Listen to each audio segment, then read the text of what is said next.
kids, welcome to another episode of Tilt Control. I'm your host, Mystakin.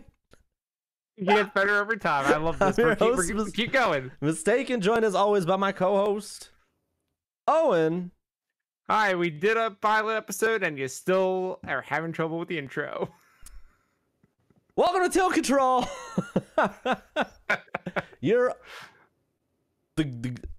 we need a catchy phrase. We need a catchy nickname.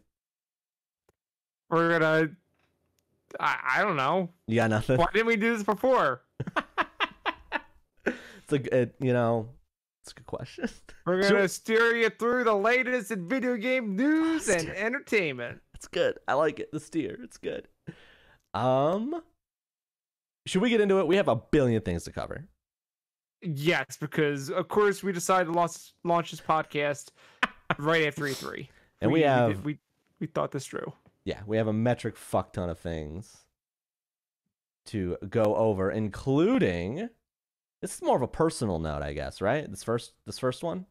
Yeah, I thought this was relevant. It's game journalism news. Yes, former Giant Bomb staffers opened a new project called Nextlander. And why is that important to us, Owen? Well, because Giant Bomb has really helped influence the way we play and watch gaming news and entertainment and all that stuff. Like, as you did before the show, you were talking about all these shows that you're doing on your streams, and that seems very Giant Bomb-ish because they were the first site to really do that with game coverage. Don't call me out like that, bro. It's that, but also I feel like they're specifically those three staff members leaving Giant Bomb was a big impetus for us to kind of want to start this show. Yeah, because the Giant Beastcast, the #1 podcast in the universe, disappeared. Therefore, there's a big gap for us to take. We're not there yet. Of course, they launch another damn podcast. Yeah, we're not there yet. But hey, maybe one day. Maybe one day. Who knows? We're #2. It's fine. We're #2. Right behind the Nextlander podcast. Right, yeah. It's just us. And 1 and 2. 1 and 2. Don't look at the charts. Trust us. We're #2. Let me see. Is that our other catchphrase? We're #2. We're #2. I don't know if I like "we're #2" as a catchphrase. Drop it on them. Let's go. Drop it on them. All right, this is our next bit of news. Oh, that's not what it's supposed to capture. That was my Google Doc. Why did it change? Also, we didn't mention that the members are Brad Shoemaker, Vinny Caravella, and Alex Navarro. Yeah. But I also, if you like the dumb bullshittery that we do, highly recommend checking it out. It's very good. Yeah, their first week is pretty good. They're doing a bunch of stuff with Waypoint. But E3, maybe not such a great show for restreaming anymore? I don't know what you're talking about. Everything went great with Nintendo the other day. Perhaps. So this was somewhat targeted almost directly at Keighley, right? This original article. Well, you think the ESA is mad at Jeff Keighley for saying, hey, fuck E3, we're going to go do our own thing. It's called the Summer Game Fest, happen at the same exact time. And also, we're going to claim the Xbox and Bethesda thing. This is one of those things that was so this year E3 to me. It was so bizarre the way that the whole show was bizarre. It was all super bizarre. It was all stretched out much longer than it needed to be.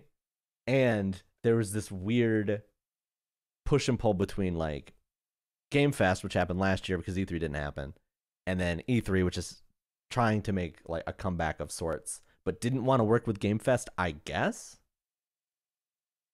Yeah, and didn't want to work with Keighley because when you went to apply to be a partner with the ESA to do E3 coverage, they said no.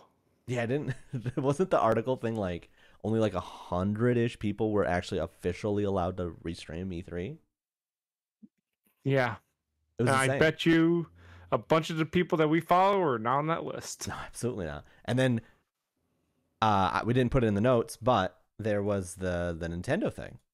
Yeah, minutes before Nintendo does their Direct on Tuesday, Nintendo of Japan puts out a tweet saying you cannot restream this in any way. Just like, yeah, out of the blue. Just like, what? And Nintendo America was kind of like, what? Yeah, Imagine a bunch of people reached out to them and they're like, I don't know. Imagine being Nintendo of America's PR the moments before that direct, and you're like, what the fuck? I didn't get word on this. Oh my god, that was crazy. It's been such a crazy year. I feel like going like Nintendo can get away with it because they're Nintendo. They can get away with anything. Look at their online service. Literally, no one can get away with that. Well, to be fair, it is the cheapest of all of them. It's only like $20. Still, but yeah, I guess. Look at it. Remember Mario Maker? I try not to. But I feel like this is something that's going to come up a lot in the future. Is this like restream thing? Because it's so important for it's one of those things that is mutually beneficial to like every party. Obviously, someone restreaming it is able to share and create moments with their community, and the people being restreamed get more eyes on their stuff. But they have to give up a little bit of control, and we know how, especially as these corporations get closer and closer together, how much they don't like giving up control. Yeah, it's a very weird balancing act where the content creators are using, other people's content to build their own content. But, it's beneficial to the people who are putting those trailers and stuff out because it's getting it to more eyes. Exactly. So I don't see the problem with it because, hey, more people are finding out about your games, even though they're using your stuff. But Nintendo's always been weird. They're weird partnership stuff on YouTube. Oh, God, are they still doing that? I think that has been sunsetted as far as I'm aware. All right, so now you just can't do any Nintendo stuff on YouTube. Gotcha. Next one was one of mine. I saw there's talk of Microsoft partnering with televisions and coming out with their own streaming stick specifically for xCloud. What's it called? Name that stick. X stick.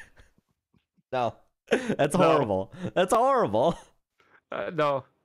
So for those who don't know, X Drive. For those who don't know, xCloud is Microsoft's remote streaming service thing, where you can play games that you own off of a device that cannot run it. Just basically, they run it on their servers and then stream the video feed to you. This it's like is Stadia if you would actually care about it. Yes, it's like basically Stadia or any of those other Luna, Game On. What was that old one? OnLive. Remember OnLive? But didn't that become PS Now? I think that technology went into PS Now. Another one, PS Now is another one that's like that. The other benefit though of xCloud is that it also uses Game Pass, unlike Stadia, which you had to actually buy the games. Yes. So there's tremendous value here for Microsoft. You're telling me there's tremendous value in Game Pass? I do. I think we'll probably hit a lot of that in a little bit. All of the games we're talking about are on Game Pass.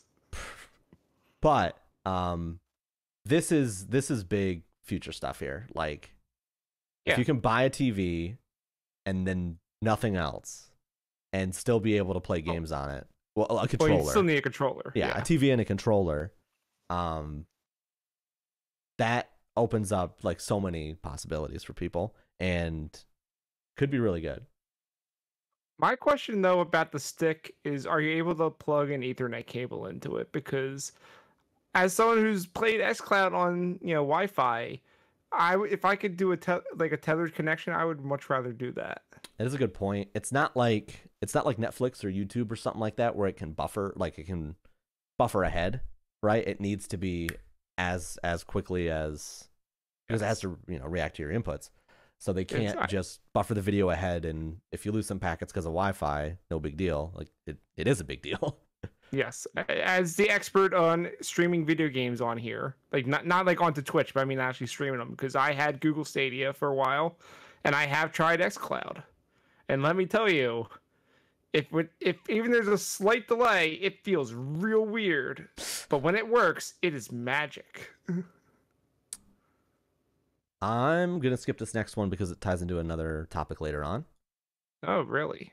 Yeah, when we talk about. Okay. I see. Yeah. I see. But this one's really. I don't know neat. about. I did not look at this one. Tell me about the Earthbound floppy. Look at this. Okay, this is really cool. This is from Ars Technica. Deleted Nintendo floppy recovered 26 years later, full of Earthbound secrets. So wait, how it was deleted and then undeleted? So the way that deletion works in like technology stuff, right? Let's say you delete something in your hard drive, right? Yeah, it doesn't forever. It doesn't get rid of it. What it does is it marks it for overwrite. So it says that when you save a file, you can save it in this space because this is not important anymore. But it doesn't get rid of it. So if you never save anything, it's not gone. I think I have to go look at my hard drives real fast. This is why when people like sell stuff and like turn in computers for trade-in and stuff, they'll physically destroy the drives, or there is some software that'll actually just go through the entire hard drive and write zeros to it. Oh, I thought they just did that for fun. Just get a sledgehammer and just beat the crap out of tech. But so this floppy is that. It was a floppy that they had deleted. I'm not sure how it got into the hands. It's been a while since I've read it. So, but let me get this straight. Yes. So if they delete it and they don't put anything else on the floppy, the data is still there. Correct. So that's where "don't copy that floppy" comes from. Yes, that's I 100% what "don't copy that floppy" means. Gotcha. All right, I'm on board. So they deleted everything off of it, never ended up using that floppy for something else. It wound up in, I believe, collectors' hands. And eventually because there's software that you can use to restore the pointers, so you can see what's on the drives, found out that basically nothing had been saved over.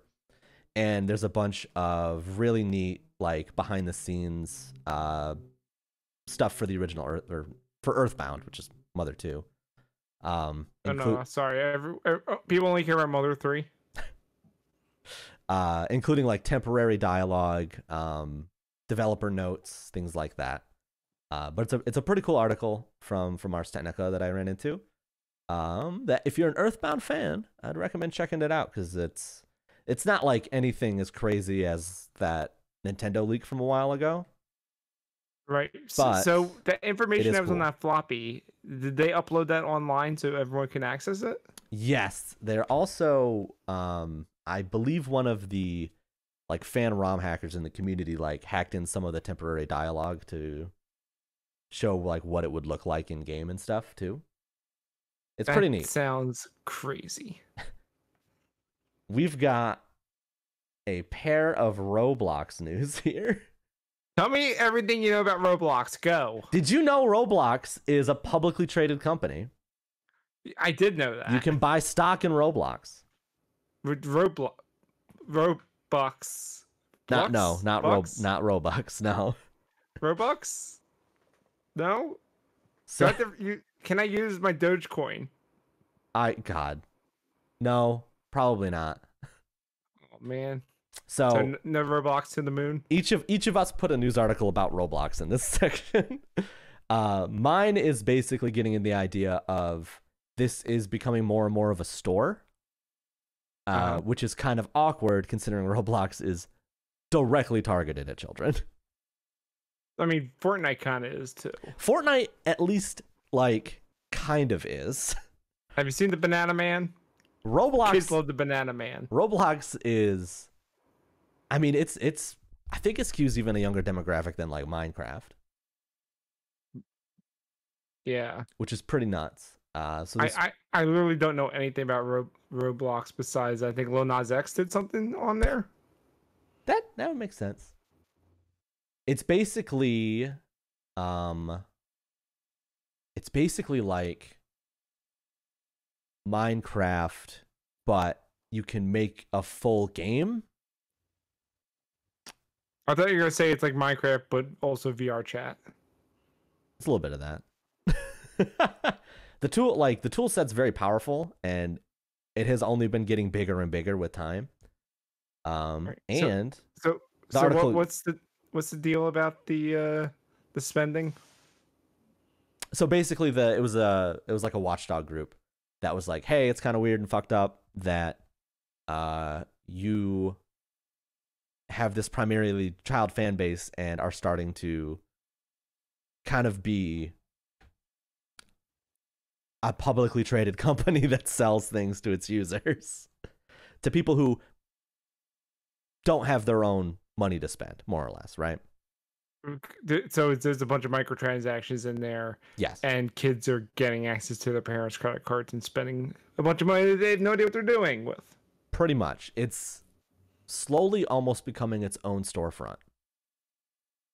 Because what are they selling? Games. Like you can buy games in Roblox. Wait. Can I buy frog fractions in Roblox? Maybe that's where we're headed. All right. What do you have on the Sure. In addition to my story, you have the Roblox being sued one. Weird DMCA stuff's happening. Can you believe it? In Roblox? To everyone. What was the gist? But in this case, it's Roblox because they give people the ability to upload stuff onto the servers. Which is always a good guessed idea. It, a lot of people are uploading music that they don't own. That is unfortunate. Yeah, so the people behind all the DMCA claims that you get on your good old Twitch channel are going after Roblox because, hey, Roblox has a lot of money. They do. And it's trending upward. And they hate people having access to their music. They hate a lot of things. They hate having a good time. Mostly I wanted to include these because I think people need to pay attention to Roblox because it's kind of crazy. It's easy to write off, right? It's easy to look at it and be like, oh, it's like that kid's thing. But yeah, like, how many people do you know play or know anything about Roblox? None. No one. Like, we heard Vinny mention it once. Name a Roblox influencer. Lil Nas X. I don't know. Name I think a he did Roblox a concert in there. Name a Roblox influencer. Wayne Brady. Tell me about this Wayne Brady story. Wait. Oh, okay. So, that's a transition. So Netflix is doing a Cuphead show because, hey, if you played Cuphead, that animation is gorgeous, and wouldn't that be great if it was a TV show? I think it's kind of weird. What, Wayne Brady, or that they're doing a show? That they're doing a show. I mean, why not? I mean, that animation is so good, and why not? You just instead take the game part out and just make it a show. I'll be interested to see if how people receive it. I don't. Well, did you see the clip that they posted? I did see the clip. Yeah. I thought it was fine. I mean, they're not showing much because guess what? I bet you there's not much there yet. Yeah. My thing look is how long it took. Look how long it took to make Cuphead. Yeah. Now imagine making episodes of that. My thing with Cuphead is it's not a. What's cool about Cuphead is not the story or what's happening. It was the fact that you were playing an animated short, right? You don't care about Mugman? No, nobody gives a fuck about Mugman. How dare you? You couldn't pay me money to give a fuck about Mugman. Well, what if you paid Netflix to give a fuck about Mugman? But Netflix can't pay me to give a fuck about Mugman. No, so you pay them. That's how it works. It's a transaction. You give them however much money you give them a month, they give you the Cuphead. And they also give you King Dice, who's voiced by Wayne Brady. And let me tell you, he sounds pretty good there. And he's got a great singing voice, so it's perfect. It is good casting. It is definitely good casting. I hope it's good. I want to make that clear. Right now, who voices Cuphead and who voices Mugman? Do they get voices? I mean, it's a show. They should. I figured it was like a Tom and Jerry thing. I bet you they get voices. Who voices Mugman? The Tom yell sound effect. I was gonna say Dave Lang. Ah! Could you imagine Dave Lang doing the voice of Mugman? Who voices? Who voices Cuphead? Who voices Cuphead? Troy Baker. Oh, that's too on the nose. I'm gonna say Keanu Reeves. fresh off of Cyberpunk 2077. Yeah. Keanu Reeves here to voice a children's cartoon show. Is it gonna be aimed at kids? Probably. Or is it gonna be aimed? Bullet hell. I know kung fu. Is there gonna be bullet hell? I have so many questions. There's gotta be bullet hell. That's what the game is. Yeah, but the game's a game, and this isn't a game. This is a movie. This is a TV show. What if it's an interactive TV show? Netflix is doing those. I don't know about that. Dodge left and dodge right. I don't know about that. You know what else Netflix is doing? I didn't add What? this, but I should have. Netflix has a VTuber now. What? You didn't know about this? know this. Oh, let me hold on. This is real time. I'm pulling this one up real time. Oh man. I hear Netflix is trying to get into video games, so that's interesting. That would be a thing. Is the VTuber just one of those monsters from Stranger Things? No, it is a VTuber. Is it an anime person? Hell yeah, it is. Look at this shit. Of course it's an anime person. Look at this. You pull it up and instantly it's an anime person. Netflix created a VTuber to try and connect with anime fans. Thanks. It's a great headline byline by IGN. Of course it is. I hate this. Netflix has a VTuber now, Owen. They're colored like the Netflix logo. It's When is Tilt Control getting a VTuber? When do you want to make one? Well, that'll be what we put our money into. How much money does it cost? Oh, a lot of fucking money. Well, people can go to anchor.fm/TiltControl. If you want to see us with VTuber avatars, we do have a listener sponsorship button. You can give us money to make a VTuber. The worst. We'll also give you a shout out on the show. I'm just gonna say that may be the worst possible thing you could spend money on. The worst possible threat we could make upon these people is us commissioning a VTuber. Imagine me as an anime girl. Hell yeah. Go ahead. My favorite anime, actually. All right, we need to get back on track. I'll be talking about VTubers all day. Yeah, no. When we have a slow week, you can talk about VTubers. I'm gonna be. Okay, yeah, slow week. Yeah. Not this week. Well, I already did. No, I meant like you go more in depth into it. Oh, okay. When we don't have much else to talk about. One last news story before we talk about what we've been playing and then get into the deluge of fucking E3 shit. All right. Ratchet & Clank. That's a game. Pretty good game that we've been playing. According to reports from devs that worked on it, they finished that game without having to crunch. Wait, what? They didn't crunch. They didn't do 60-hour work weeks. They did regular 40-hour weeks the whole way through the project. And it's one of the best PS5 games that's available right now. Out of like 2 exclusives they have. I didn't say exclusive PS5 games. I said PS5 games. I know, but just imagine that. It's one of 2 exclusive PS5 games to come out. And they did it with no crunch. Yeah. And it turned out like flawless. It's very good. It uses all the tech. It uses the fast loading SSD. That's incredible. How much further did you get into the old Ratchet and Clank? Are we talking about what we've been up to this week? Yeah. Well, I've gotten a bit further. Like, I haven't gotten that much further because we recorded the episode a couple days ago. So I haven't had a couple weeks to get into it. But I had to tell myself, listen, you don't have to cover the entire map. You don't have to collect everything. you can move on and come back. The ship literally lets you come back. It's true. So I've done that, and I've gotten to a few more. I've gotten to the part where Ratchet and Rivet know each other. Okay. And I think I'm at the planet that you were talking about when you said that it blows your mind how this thing loads so fast. Is it the one with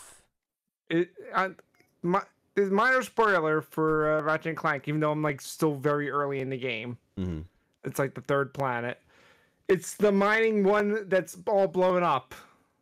It's the one with the crystal. Yeah, the crystals. The that crystal you, mechanic, yeah. You switch between the dimensions. And yeah. it loads instantly. How fucked up is that?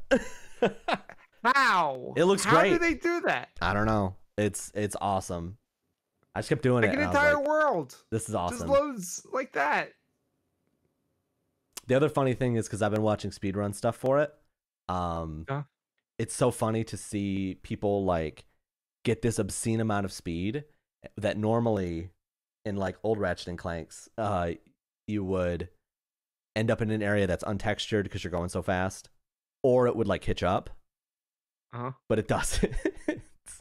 It just looks the same the whole way. It's like, speaking of speed, I got those like rocket boots where you're gonna start skating and go like super fast. Yes. Yo, that's fun. That's great. And the frame rate never hitches at all. It's a good game. I'm looking forward to the speedrun stuff shaking out so that I can learn that route because it's gonna be awesome to watch. I've already seen some skips and I'm like, yes. Ratchet and Clank speedruns are awesome. They have the best skips. I'm excited. I'm also excited to play more of this game because it is wonderful. It's exactly what I want, and I can't wait to finally finish the story and then go back and collect all those things. I had a great time with it. Also, I've already maxed out the first gun. Because of course. The pistol? Yeah, the pistol. I never used it. I used it all the time. I also really like the shotgun. The executioner. Oh yeah, I use the shotgun a lot. Well, yeah, of course. Because also, what I really like is the half pull and full pull on the triggers. Yeah, that's fun. Really good on the shotgun too. I'm still getting used to it, but I like it. There's a couple weapons later on that are really, really good for it. Yeah, I had a really fun combo that I did against this one boss where I melted them like instantly. So what I did was I used the topiary gun, the one that sprinkles and turns them into like plants. Then threw a bunch of the Mr. Fun guys, and then just ran around with the shotgun, and he died instantly. I never used the fun guys the entire game. I like them; they're fun. But I used the topiary sprinkler in every fight. it just makes them stop moving. It's great. It's a tremendous weapon. I don't like the beam, like the thing where you charge up and fire the beam. I don't like that as much. I like that one. It should do more damage, or maybe mine's just not leveled enough, or it's not doing enough damage. I wish it did more damage too. Okay, so that's a recurring problem. Great. Mm-hmm. Oh, anything else on Ratchet? I look forward to playing more of it. Well, you know what else I look forward to playing more of? I don't know. Demo on Xbox. I don't know if it's how do those demos work exactly? Are they just gonna go away? I have no idea. It's at Summer Games demo, so there's a bunch of demos that are on Xbox that you can play right now. I played a handful of games. I did not know Sable had one. I'm mad I didn't know about that. Sable has one. Button City has one, which is a game I'm going to talk about later. But Tunic has one, a game that has been long anticipated in like the indie scene. Zelda Like a Fox? Yes, Zelda Like a Fox. Although, and here, let me know if you had the same impression. Kind of a little more Dark Soulsy than I thought it would be. Yeah, like I did not like that because I was not expecting it.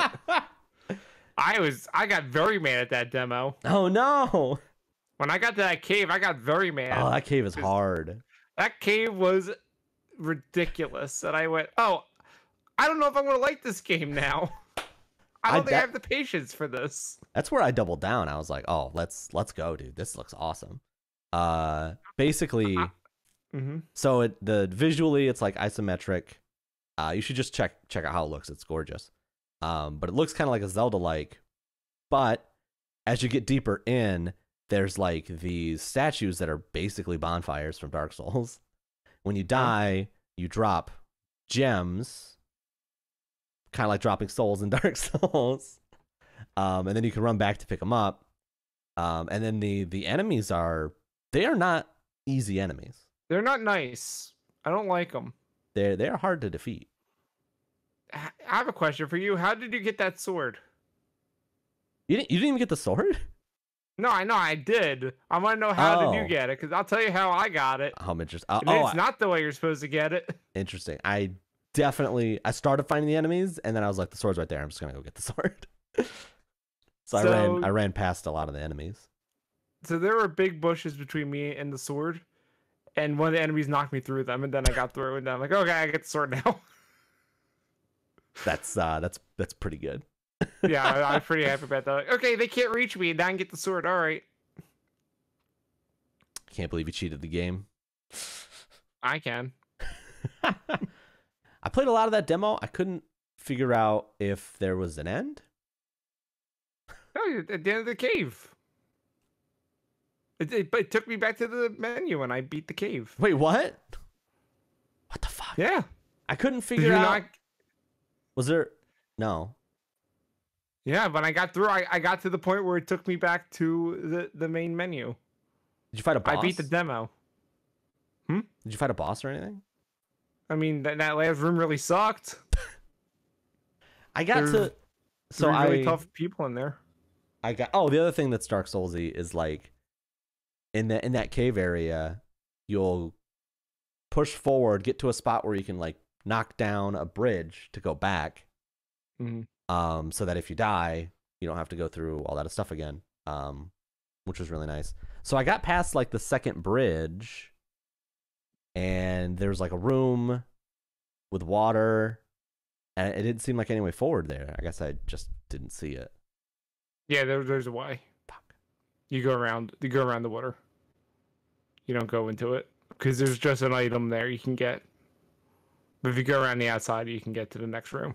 Well, and that's where those really tough people were that keep beating me up, and I was like getting real mad about it.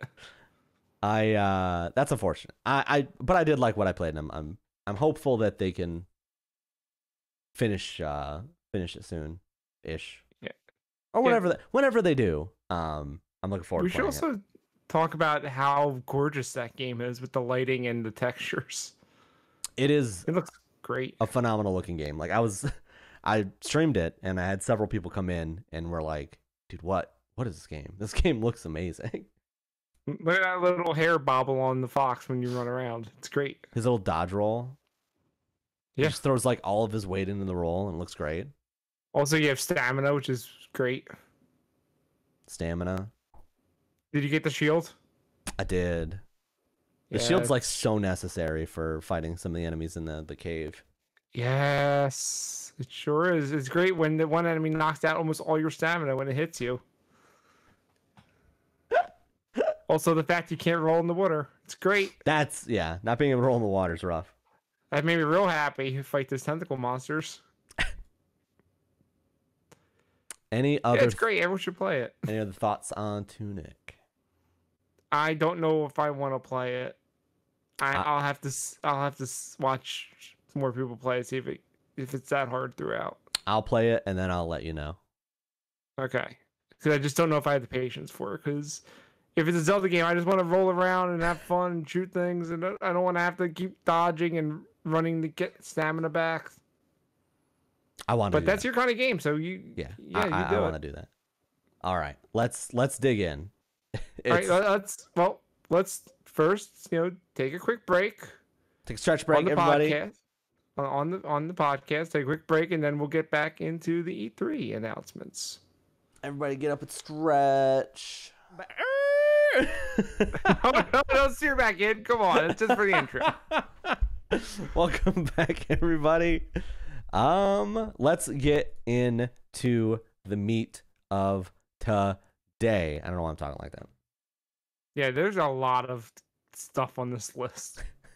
We can. I figure we can just take whichever ones that we added. This first one is one that I added. It's we true. want to take a quick look at Planet of Lana as I go through this and try and remember why I added it. Oh yeah, this looks like a boy in his blob. It does. And so it's called Planet of Lana? Planet of Lana. It was at the Wholesome Direct, if I remember correctly. Well, it's got a little cat thing, so that's wholesome. Yes, and then like it doesn't look like they have like blob abilities. Oh wait, that giant monster that thing's does not look wholesome. That thing's really scary. I don't think this is wholesome. Oh, you know what? This is. You're right. This is not from the Wholesome Direct. This is from Summer Game Fest. Whereas Jeff Keighley would like the giant monsters. Probably, but yeah, it gave me that vibe. You're just this like young boy with this weird monster companion, traveling through a scary world. But what kind of game is it? Is it just like a side-scrolling adventure? Platformer? It's a hand-painted adventure, according to this. Metroidvania? My guess is that it's a puzzle platformer. That's what I'm guessing. Like Limbo. Okay. Like Limbo, Inside, Boy in His Blob. That's what it seemed like to me. But I thought it looked really good. Yeah, the art looks great. I'm just curious how it plays. Yeah. Especially like some of the animations look very Limbo to me. So I'm a huge Limbo fan, so I will play anything that reminds me of Limbo. Limbo's pretty good. This next one though is for me. This is your. I didn't plan on adding this, but you insisted. I mean, did you see that trailer? You insisted on adding Death Stranding's director's cut. Because the whole trailer is just, hey, you guys like Metal Gear, right? What? Here's Norman Reedus doing some Metal Gear stuff. Also, none of it's in the game. What is going on with Kojima? What do you mean? Kojima has been unleashed? Konami tried to contain him as much as they could. And now he's just broken free and is running amok. I don't know about this, man. Do you think the director's cut includes the cardboard box? Probably. Will they actually put in a stealth mission where you use the cardboard box? Maybe.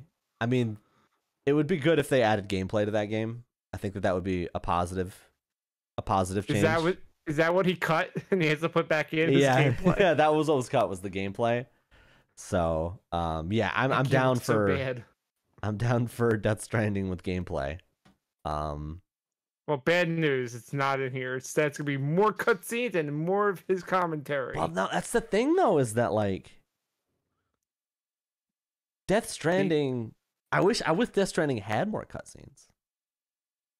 See, he's gonna add some storylines about the vaccines for whatever this virus is that's going on, and how the corporations are gonna control you with microchips. We're moving on. Think about it. We're moving on. All right. How dare you suggest such a thing? Kojima did. They're adding shit to Among Us, Owen. Oh, this is. Why'd you pull up the Starfield trailer? It's because there's an ad in front of my ad. There we go. Okay. The people on the podcast don't understand that, but yes. They had announcements all over the place. They had an announcement at Summer Game Fest, and then they had one at Xbox. But more or less, they're adding a bunch of stuff to Among Us. Yeah, they're adding the hide and seek mode. They're adding more colors, some roles, some hats.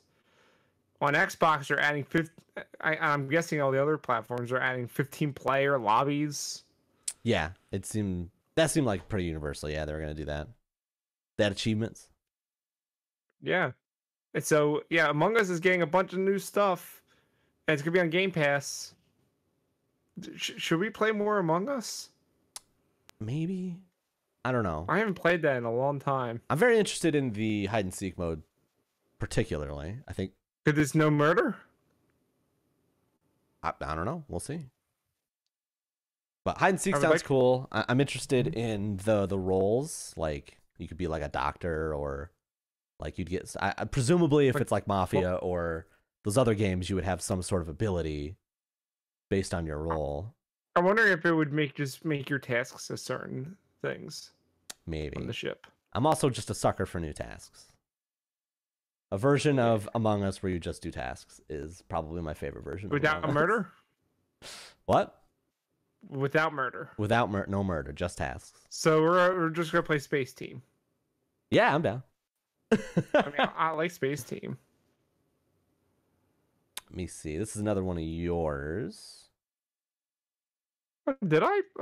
Yeah, I guess. Because you got to play a demo of it and I didn't. I actually didn't get time to play it yet. Oh yeah, Yeah, this is the performance. That's all they had was the performance. Yeah, Sable, it looks like anime with weird, like the weird framey stuff with the animations, and it looks gorgeous. Yeah, like it's like one of the things that Cuphead does that's really smart is that all the animations are low frame rate because that's the style they're going for. The actual movement though is still 60, so it doesn't feel bad. Like it's still responsive. It's like that filter in Spider-Man, Miles Morales, where you could do the weird frame rate, but you still move normal. Oh, the Spider-Verse suit. Yeah. Yeah. Yeah, this game looks great. Like I'm guessing it's just an exploration 3D game. It could be, yeah. I downloaded it to try it out, but I just didn't get time to play it. I got distracted by other games. Yeah, that's kind of like cel shaded, but also not. Yeah, it Wow. has a very distinct look. Like there's a lot of good looks in video games right now, and this was yeah, but the problem is there's a lot of not good looks either, because a lot of stuff just looks bland. yeah. Like, Well, it's another... those aren't on this list though. Yeah, like it's another high fantasy game with dragons or monsters. Oh boy, great. So if you really want to get people's attention, have a really good art style, and then hopefully build a good game around that. You see, I'm just flying through yours. Thanks. I didn't have a lot of. I guess I didn't have a lot of stuff from Summer Games Fest, did I? I only had like 2 things, didn't I? Mm-hmm. I think that was why. Because I was not the biggest fan of Summer Game Fest. It kind of bored me. No. Well, I've been excited for Back 4 Blood for a while because I like Left 4 Dead, and if this is a chance for me to play Left 4 Dead again with people, then sign me up. I feel like there was a couple Left 4 Dead games at the E3. Yeah, but this is by the Left 4 Dead people, so I would like that. And they're the most likely to have a pills here button, and that's what I need. I need to tell people there are pills, where they are, and that I need them. That's fair. I think that's a pretty fair thing to say. Also, another crazy thing that was announced during the Xbox thing is that Back 4 Blood is going to be day 1 on Game Pass. Yeah, that to me, I was like, I guess I'll give it a shot if it's on Game Pass. I mean, that's great because it'll get more people to play it because you need people to play it. Mm-hmm. I'm hoping that I know that some of like Rockman Man, some of my friends, were kind of iffy on it in the alpha, so I'm hoping they've tuned it up since then. I've not played it, so I don't know. What were they iffy about it? Balance, weapon balance, enemy balance. That they can totally fix that. Yeah, we'll see. But yeah, imagine that. But the question is though, will it be crossplay? Because that would be really good. We'll see.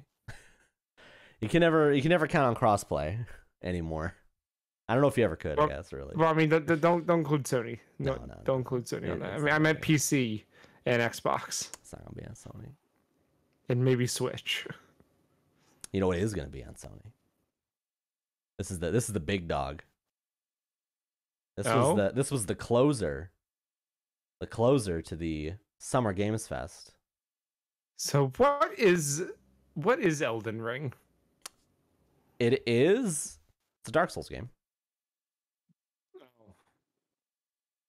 It's Souls-like, made by the team what made Dark Souls, with a world, with lore created by George R.R. Martin, the dude from Game and Thrones. Game and Thrones. Both the games and the Thrones. The sequel to Game and Watch, Game and Throne. But I thought this looked great.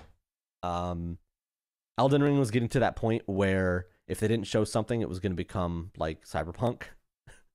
Well, I mean, it's George R.R. Martin. You can't expect that. I was worried that the discourse on this game was going to become like Cyberpunk's discourse eventually became, where it was like, this game has such an obscene amount of hype that it's just going to like consume it, and it's just going to be like all that remains is hype. So I'm glad that we actually have something to look at. And it's all terrifying. Hell yeah. But there's a horse. Can I buy armor for it? No. But then I am not interested in your game. Hold on, hear me out. Let me see. Yeah, look at this. Look at that. Okay. For anyone listening, again, we're doing a video version. We're doing a video version on twitch.tv/Mystakin, my Twitch channel. And it'll be up on our YouTube as well. Yes. But look at this horse. That horse did a double jump. That's illegal. Horses cannot jump twice. He jump and then he jumps in the air. That horse did a double jump. Only a Mario can do a double jump. Are you gonna tell me that you don't want to play a game where a horse does a double jump? I mean, it's remember the part where we talked about Tunic, and I was like, I don't know about this fighting. I have a feeling this game's gonna be that. It'll be fine. Hold on, there's one other part. Yeah, here we go. Look at it. Look at this. Look at this horse. That horse is leaping up this side of this mountain. They use a jump pad, and that's not right. This horse is leaping up the side of this mountain, Owen. This may be the best horse in video games. The only competition is the Skyrim horse. Epona. The only competition is the Skyrim horse. Boy. Because Epona can't scale a cliff in a single leap. Nor can Epona double jump. Listen, I've shown you that video many times of Epona running in Daytona and not running those cars. God damn it. I'm excited for Elden Ring. I think it looks fucking great. I'm excited for people who are into those Souls games getting a really crazy looking one. All right, now let's see if it actually comes out when they say it will. January 22nd, I believe, or no, January. Wait, January? Yeah, it's January 2022. Yeah. What? That's what they said. That's really soon. That's what they said. I don't believe them. I mean, feel free to fact check me, but I'm pretty sure they said January 2022. I don't believe them. That was the end of Summer Game Fest. Uh-huh. Afterwards, we kicked into the Wholesome Direct, which I had like a million things from the Wholesome Direct that I had to like pare down because it was just that's your whole jam. It was overwhelmingly wholesome. I couldn't handle it. There were two things I got out of that whole direct. One, soup is in. People love soup. Two games that are based around soup creating. And people love frogs. There was a lot of frogs. That's all I know. Those are the two most wholesome things on the planet. But they announced, so Gears for Breakfast is publishing a game called... That's a good logo. Here Comes Nico. Gears for Breakfast developed Hat in Time. Oh, okay. Now I know why you're very much into this. So this is not... Frog Vibes developed this game. And there's a frog in it, so of course. So it's right not, off the bat, we're talking about frogs. It is not it is not the follow-up to Hat in Time, but It does look, Yeah. forget about it. Yeah, it looks nothing like Hat in Time. It does in some ways, insofar as it is a 3D platformer. But it seems, but the characters are 2D. yes. There's a lot of 2D characters on 3D environments at the C3, and this was one of, I thought, the better looking ones. It seemed to be much more NPC focused, like a lot of dialogue, a lot of talking with friends, maybe less of a collectathon. The designs of the characters. But I thought it looked really good, and it's one of the, especially like it was early on in that direct, and I was like, damn, this looks like me. This is my jam. This is what I like to see. That's Here Comes Nico. For anyone that wants to check that out. I'm wondering what you do in that game, though. It's a 3D platformer, dude. It's not that complicated. Yeah, but I'm wondering if it's like just a whole. You're just on the island and you can find different like projects to do or tasks for the people. This is like an open world. So I had that same thought about this next game. Rocket Man, thank you for the raid.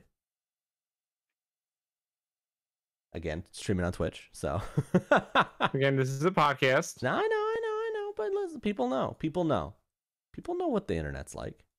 Oh, I like the animation on this a lot. Rocket Man in the chat says Undertale 2, which was a great announcement that didn't happen. Wait, is this game Undertale 2? This is Frog Fractions 5. No. Please. No. This game's called Button City. I played. This is actually one of the games that is part of the Xbox demos. Wait, what? I need to play this. Yes. So I watched this trailer for Button City and was like, "This looks adorable. Like a really nice, again, a really nice, colorful art style." But I was like, "What the fuck do you do in this game?" Trying to figure out what this looks like to me. But it turns out, it is very dialogue driven, and then it seems like very dialogue driven, some light sort of decision making stuff. Wait, there's a car driving part? Not in the demo, but yeah, in here. So a lot of characters, a lot of talking, a lot of like Animal Crossing type stuff in that regard. But then it seems to like be culminate on these different gameplay sequences. Like at the end of the demo, you play this MOBA sequence. Oh, okay. You're talking my language. Yeah, where like Animal Crossing. You MOBA. literally you recruit a whole squad to take on these folks that are just trouncing everyone at the arcade. So you gotta like jungle a bit and then push mid. And then in the trailer, it shows this driving sequence, which I assume would be another part of like one of those sequence ending important bits. So it's really nice. It has a good pace to it. I thought the writing was very funny. And it has I was, of the games that I played for the Xbox demos, I thought this was one of the better looking ones. I need to play this. Yeah, I think it's too cute. Looked really good. What? They should do an Animal Crossing MOBA now. I'm just gonna throw that out there. Animal Crossing MOBA. Look at all the characters they have. It's great. This last one, I used to have so many more from the Wholesome Direct, but I had to get rid of a bunch of them. Wow. I had too many. This one's called. This one's called Shoshingo. Oh, is this the one I think it is? So this is a photography game, which is big, all the rage now. There was like 5 photography games at the Wholesome Direct. I like how all these people had Pokemon Snaps in development, and then Nintendo beat them all to the market. So what's cool about this one is that it's a photography game that is trying to teach you vocabulary for Japanese. So you're really? Yes. So you're in like a Japanese like city, light city, and then it'll tell you to go it'll tell you to go take a picture of an air conditioning unit, but it's going to tell you the Japanese name for that instead of like the English name. And then if you need to figure out, like, if you don't know what it is, then you can look it up or whatever. But it basically ends up being a way to study Japanese, more or less. And That's cool. yeah, and it has, like, the photography stuff seems really good. It has a good aesthetic, a good art style. And I'm a sucker for games that are trying to teach you something. I would like this to have options for different languages. Yeah, I mean, so you could like learn a bunch of different ones. It's very specific to Japan in terms of, I know, like, but I'm talking about expansions. Yeah. In terms of the location, but it'd be cool if they did other locations. Yeah, I agree. Yeah. But as someone, Italy and learn Italian. As someone who recently finished learning all of hiragana and katakana, and it doesn't look like this has any kanji in it. So it's definitely for beginner Japanese learners. It has me really excited. I immediately wishlisted it. It's cardboard boxes. Nice. Tying it back into Death Stranding. But yeah, here's it says find and then the Japanese name. So I think it looks really nice. I think it'll be a nice like time killer. Yeah, I would like to learn some Italian. So if they can make an Italian version, I'm in. Hell yeah. Speaking of Italians, you like that segue? I know, it's as if I set it up for you. Speaking of Italians, let's talk about the Rabbids. Oh, and tell me about some Rabbids while this ad plays. Oh my god. They're doing another Mario and Rabbids, but this time it's Dr. Mario and he's creating nightmares. What? I didn't gather that. He was on that ship and he decided, hey, I'm going to combine a Luma with a Rabbid using DNA science. And oh god, look at his face. It's awful. So your interpretation of the trailer was that he was creating that monstrosity.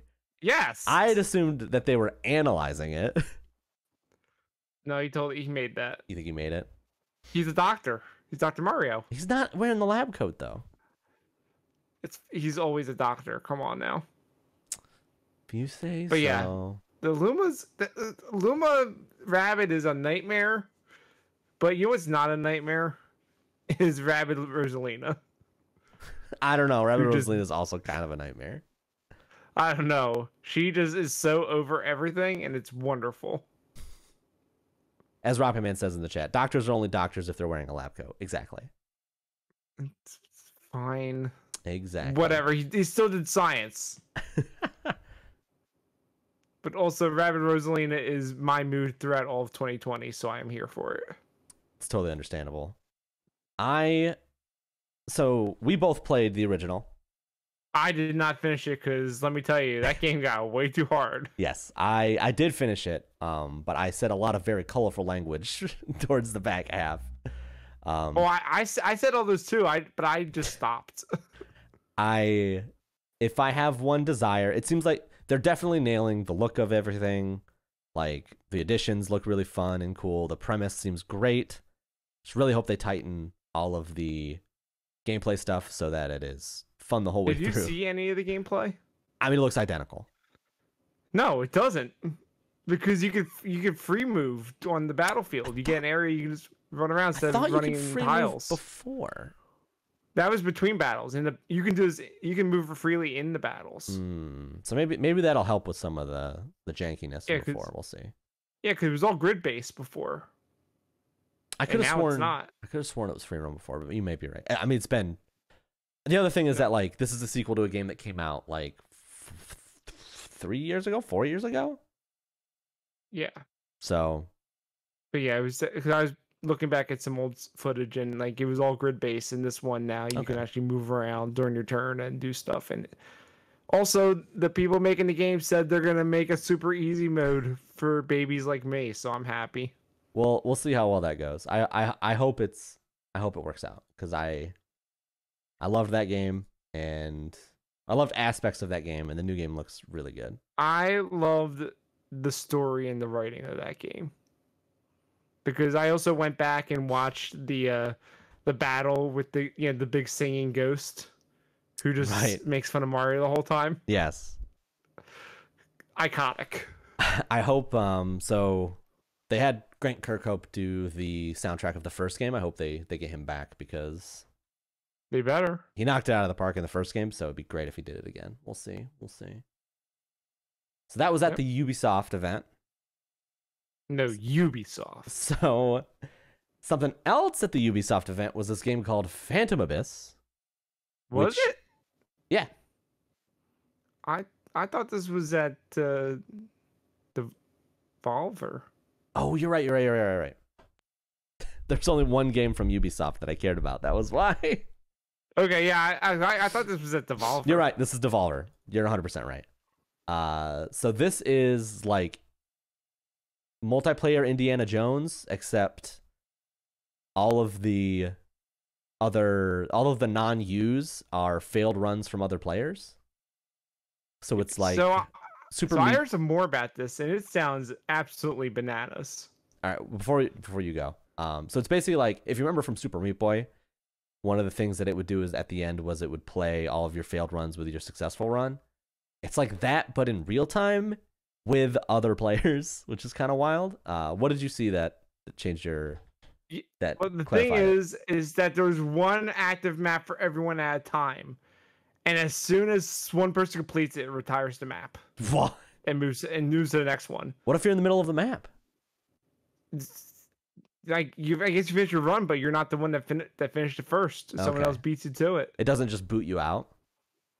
I mean, I don't know. I haven't played the game. I guess we'll see. But yeah, I heard that. I'm like, that sounds awesome, because now it's not just take your time. It's a race to beat everyone else, be the world's first. Yeah, pretty much. That's super cool.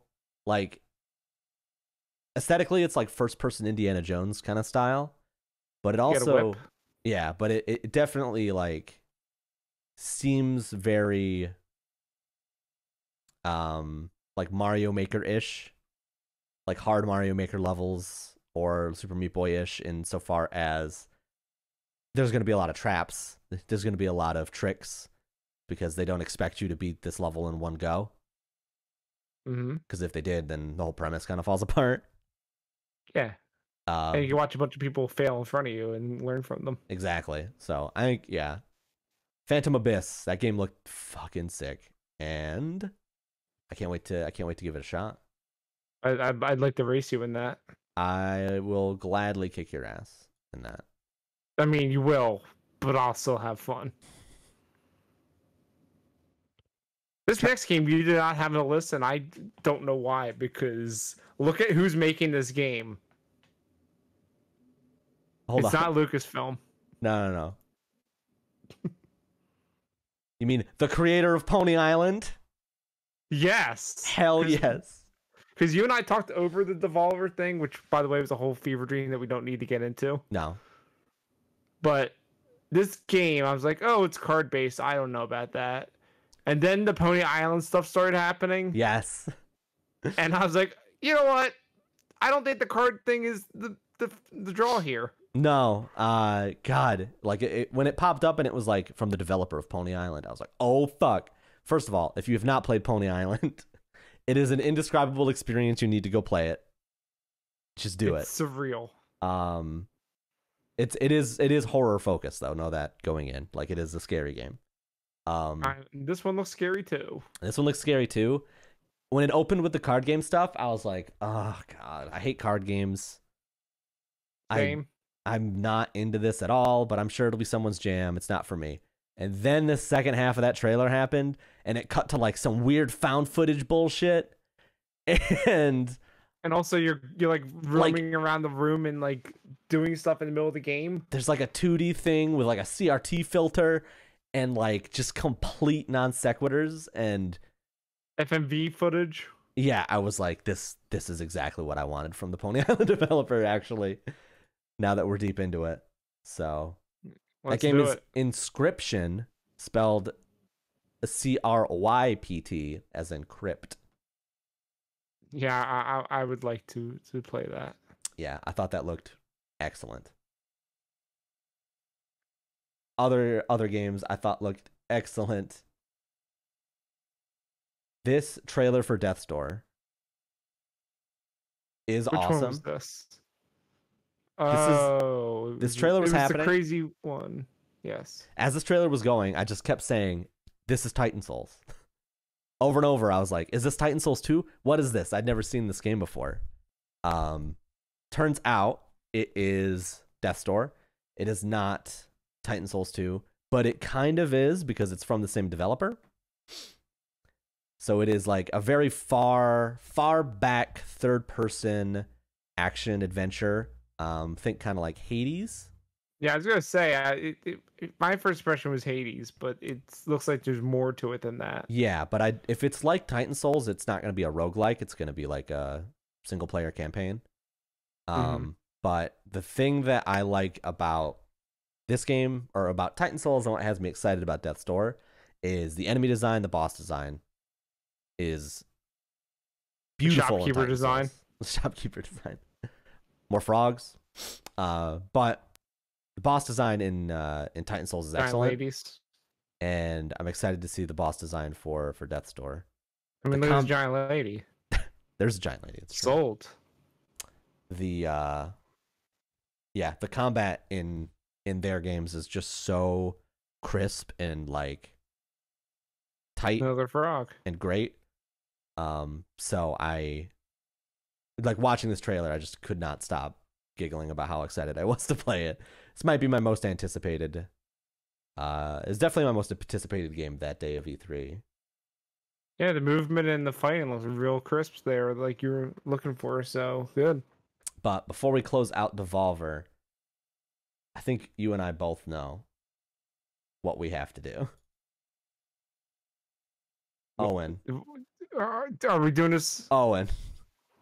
What? Owen. Mystakin, what? Are we doing it? That demon kissed my wife.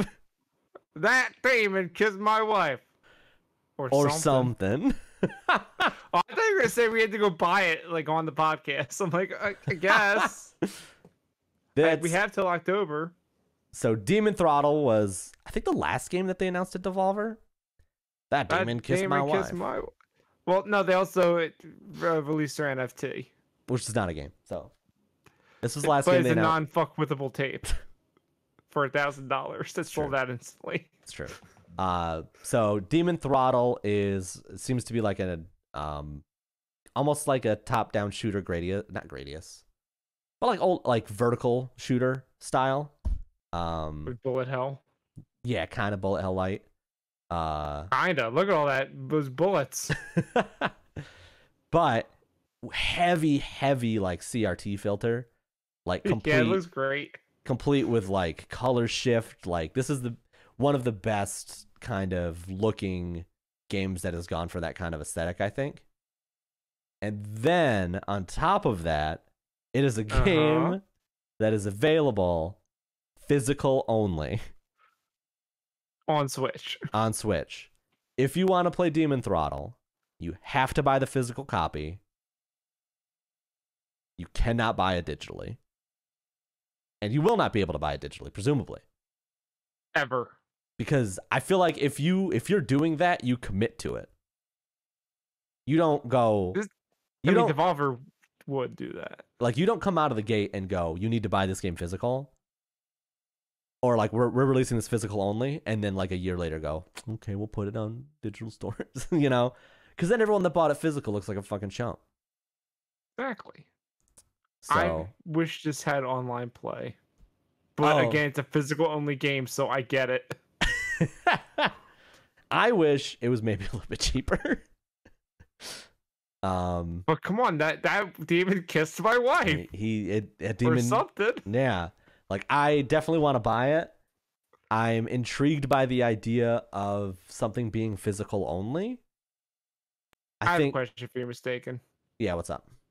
Would you rather buy the game or buy that t-shirt that says that demon kissed my wife? There's no situation in my life where I would feel comfortable wearing a t-shirt that says that demon kissed my wife. Oh, there's no situation where you would ever not wear that shirt. I mean, But we're at the PAX. It's perfect. that game looks really good. For what it is, I don't know. I'm interested to see how it shakes out. It put me in an interesting spot because I listened to some people talk about how it feels like such a weird like FOMO gimmick of like you can only buy it during this period of time. But that feels weird to me because the back part of that statement is kind of like saying if you're releasing a game, you have to put it out digitally, which that's kind of become standard, but it wasn't standard that long ago. Yeah. It only became standard last gen. Like there's a ton of 360 games that were 360 physical only. Yes. So I don't know. It's definitely a throwback, but I think it feels like a farther throwback than it actually is in terms of the release, the way it's releasing. It seems like a weird thing that Devolver would do because they're Devolver. Well, based on the game too, I assume it was. I assume, and I don't know. I assume the developer or Devolver, like I assume the developer wants to do it too. Oh, like I'm sure that's why they went to Devolver. They said, you can make this happen. We're insane people too. And they said, okay, perfect. Let's go. I imagine one of two scenarios. Either the developer went to Devolver and was like, yo, we want to release this physical only. Or Devolver saw the game and then said, hey, what if we did this? Yeah, given the design of your game, which is very retro and CRT and all this stuff, what if we did a physical only? Yeah, I'm really interested in that game. I feel like it's so impossible to know where that will go. Like if like 5 years from now, Demon Throttle is like $100 on eBay, or if it's like $5 on eBay. Like you just don't know, because even though it's a limited run, doesn't mean the demand's gonna be there. It's true. I'm gonna have to decide by October if I want to buy a copy or not. Yeah, I'm gonna keep an eye on it for sure. I mean, that demon kissed my wife. I have to do something about it. You do. Oh, and did you see? So that was the end of Devolver. That was day one of E3, technically. Or something. Day two kicked off with Microsoft. Owen. Hey, on episode 0, you asked me, did anyone care about Sea of Thieves? And I said yes, and they're gonna announce an expansion for it. And boy, did they. Owen, did you see my clip from this presentation? No, I did not. Was it you yelling at me? No. It was around 20 seconds into the trailer. I was talking with Bargain Bin, who was joining me for the live stream. And I said to him, what's the end game for Sea of Thieves? Pirates of the Caribbean? Oh, well, perfect. Guess what? And then not 30 seconds later, Jack motherfucking Sparrow appears in this. Also Prison Dog. Prison Dog is there. In this Sea of Thieves expansion. Is Prison Dog like a Pirates of the Caribbean thing? Yeah, it's from the ride. Oh, okay. And the movie. I saw the first movie 15 years ago. Like, also, they just did a Pirates of the Caribbean event in a mobile game that I play, and it had the Prison Dog as one of the characters. Is that mobile game Fortnite? Yes. No, it's Disney Emoji Blitz. Oh, okay. It's a good game. So you put Sea of Thieves on here. Yeah. Because I wanted to say, I called it. God damn it. I was like, is it mostly to brag, or should we play some Sea of Thieves? No, but also, I've played some Sea of Thieves. They were doing cool stuff with that. This would be a good, cool reason to play it again. It's a free expansion too, right? I believe so. I mean, it's on Game Pass. Yeah, let me see. Let's get into the end. I would assume it's a free update. I would be down. We should do some Sea of Thieves streams. Yeah, coming free. Yeah, free. It comes out. It comes out in a few days. Yeah, you let me know. I can boot up some Sea of Thieves. I will. I think it's on PC. I will let you know. I'm pretty sure it does. I'm pretty sure it doesn't. I think it has crossplay. I better cross save because I had some stuff over there. I don't, so I'm good on that regard. And this is maybe before Nintendo. This was the biggest thing to me. Before Nintendo. I mean, One of my predictions was right about this as well. It was, and it threw me off, but Because you're like, how could they do that? That doesn't make any sense. Okay, so Halo Infinite, baby. Let's fucking go. What part are we going to talk about first? Are we going to talk about the campaign or are we going to talk about the multiplayer? They didn't really talk much about the campaign. The campaign seems to be on track to just be the campaign. Like, it'll be... I mean, the Mr. Chiff, he's got a gun. He's got an AI. He does. It's not Cortana. No. So I heard someone say another name that upset me. They said Cartoona. She is shockingly similar to Cortana in a very almost disturbing way. You know, it's the Wish version of Cortana. It's fine. It's the you can copy my homework but just don't make it obvious version of Cortana. that also plays. But I think the campaign stuff will be fine. Halo 5 was fine. Was it? Yeah, I thought Halo 5 was fine. It wasn't great, but it was okay. I watched some of it. I went, I don't get the point of these other people. No sign of other people, which is a very good sign. For yeah, they're Halo all Infinite. dead in the ship. he killed them all already. Maybe. But the thing that I'm actually excited for, the thing that has me jazzed, is the multiplayer, which you did call. I did say it was gonna be free to play. You said it would be free to play. You were right. I don't know. I don't know where you heard that and got that right from, but it's where all this stuff is going. I suppose. It's microtransactions and battle passes. But did you watch the multiplayer event, the 15-minute multiplayer breakdown that they did? I watched some of it. So they went into how the free-to-play stuff works. It will be free-to-play. I'm kidding. Yeah, I know. I called that. I told you. There will not be any loot boxes. There will be a battle pass. But I like this battle pass stuff, yes. But the battle pass does not expire. If you purchase the battle pass, you can level it up for as long as you would like. Even if you're in season 3 or 4, you can still purchase the battle pass for season 1 or 2. So you're not missing out on any of that content. You just choose whichever pass when you play that you want to level up as you're playing. Which I think once they talked about that stuff, that was my only hang up. Because they say free to play and I get nervous. You should. Once they announced that stuff, I was like, okay, that is a really nice way to handle it. Because, my God, everything else about this multiplayer looks fucking awesome. Yeah, I would like to play some of this with you. Yeah, I'm not good. I want to preface this. I'm not good at Halo multiplayer, but I like playing with friends. I played several thousand hours of Halo 3 multiplayer. A couple thousand. I mean, do you have the Master Chief Collection? Because we can play more of that. I do, but I don't want old Halo. Dang. But what I do want is this new Halo, like the grapple hook stuff. Chief's not Chief, but your Spartans grappling weapons. Like you kill a dude, send out the grapple hook to grab their weapon, and then you can take their weapon that way. It's fucking awesome. Right? Yeah. There's all these cool armor abilities. There's one that he shoots out a light from his left hand, and then it gives him a silhouette of the enemies that are nearby, like a sonar type thing. Yeah, they just took that from Fortnite. I get it. Oh my God.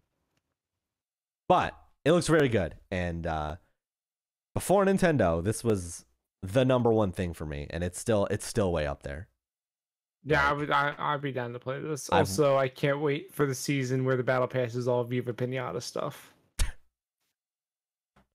That'd be good. I want to dress up. I want a backpack that's a fudge hog. I like this idea. Owen. Also, put guest characters in Halo. Let me play as John Wick in Halo. I don't think they'll put guest characters in. Put John Wick in Halo. I don't think they're gonna put John Wick in Halo. They put him in Fortnite. Fortnite's fucking weird. I mean, Master Chief's it is in Fortnite. They can put Fortnite Man in Halo. Owen, What's up? someone's making another Gang Beasts. I I put this on here because I swore this had to be the Gang Beast people that made it because it's Gang Beasts. It looks like Gang Beasts except with we're talking about Party Animals. We just mentioned the name. Party Animals, yes. Party Animals. It was at the Xbox event. It looks like Gang Beasts, which is a silly fighting environmental shit fest that you just do because it's very low skill and you just fuck around. Yep, I loaded on a laptop and brought the packs with a bunch of controllers. It was great. Yeah, but this seems to take that idea and then add items. So there's all these different weapons you can use. So there's maybe a little bit more because Gang Beasts is fun, but it definitely can devolve into like two people grabbing each other and trying to throw someone out forever. I mean, this just sounds like what you would do with a Gang Beast too.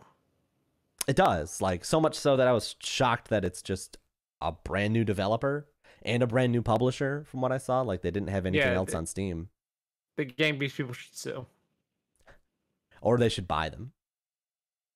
I don't think they have the kind of money to do that. Probably not. But Party Animals, man. Someone's making a new Gang Beasts, and it looks really good. And it's gonna be on Game Pass. Of course it is. So we're gonna play that. Oh, and did you see they're making a new Suikoden? What? Oh, and what do you know about Suikoden? I don't know what that word is. What is this? It was a franchise for the PlayStation, I believe. Okay. RPG series whose main gimmick was you could recruit almost everybody into your party. So it's just Watch Dogs Legion. Kind of, yeah. But for a Japanese RPG. And it was like literally you could have hundreds of different people join your party. The name of this game is 100 Heroes, so this checks out. Yes. So I haven't looked it up. Bargain Bin told me that this is that development team basically making a new game without that license. But it looks awesome. It looks like fucking Octopath. Yeah, I'd say it looks like Octopath, but also it's too much. What do you mean it's too much? 100 is too many characters. Oh, no. It's the perfect number. It's the perfect number of characters. But, like, it looks so good. It looks like... I think it looks better than Octopath because the dialogue stuff looks much more expressive than Octopath's is. The animations look a lot nicer. The sprite work is more elaborate. There was a shark man. The lighting is bananas. Yeah. But it's definitely, like, cribbing from that HD 2D stuff that Octopath got known for. But the behind the back stuff looks wild. Yeah, but it just has such a great look. The only thing that sucks about it is that it's 2023. Wait, I thought they announced 2 games. They did. One was next year. So the one that we've been talking about is the one that comes out in 2023. They also announced... Is it? Yes. The JRPG is 2023. Okay. They also announced an action game, at least it looked like that based on the trailer, called... Okay, I guess we should say the name of the fucking game. The name's called Ayunda Chronicle. Okay. Eiyuden, Ayunda Chronicle. 100 Heroes is the RPG. And then Ayunda Chronicle Rising, I believe, is the action game. Rising comes out next year. Oh. RPG comes out 2023. It's weird because they showed nothing of Rising. I thought they were going to say it's weird because 2023 is not a real year. So it's also that. They showed like literally 5 seconds of the game that comes out next year and then almost a full minute of the RPG that comes out 2 years from now. But RPG looked really fucking good. Yeah, why they should just do that one. I assume this was one of those things where it's like, well, the RPG is going to take a while, so we'll just do 2 games. It'll make some money so we can fund the other one. Yeah, it's like when a brewery wants to make whiskey, it's hard to start because whiskey has to be aged for a certain amount of time. So they usually make vodka first as a like way to get the brewery up and running because vodka's faster to do. You're making me thirsty. I believe I have that information right. Oh, and what do you know about Atomic Heart? The trailer is a lot. It sure is. There is some very much anime opening music, and a bunch of stuff happens, and it looks like it's BioShock, but it's on like drugs. Hell yeah. When this music starts, like, if you have not seen the trailer for Atomic Heart, I implore you to go look it up because the music is amazing. Yeah, let me just tell you, watching it muted, it feels entirely different. Yeah, like the music. It seems super serious. The music really sold to me this, like, it's just such a strange juxtaposition to everything you're seeing visually. And everything visually is fucking crazy looking. Like, what is any of this stuff? Why is the robots attacking me? Why does it have a mustache? Why are there little robots? Why is that lady have that weird headband thing that's crawling around like a snake? I don't know. Why is that android, like, full bodysuit lady suddenly super fast? Well, good news. We don't have to spend any additional money to find out because it's on Game Pass. Oh my god, fucking Game Pass. Yeah, it looked awesome. I'm very interested to see if that weird trailer music stuff plays out in the game itself.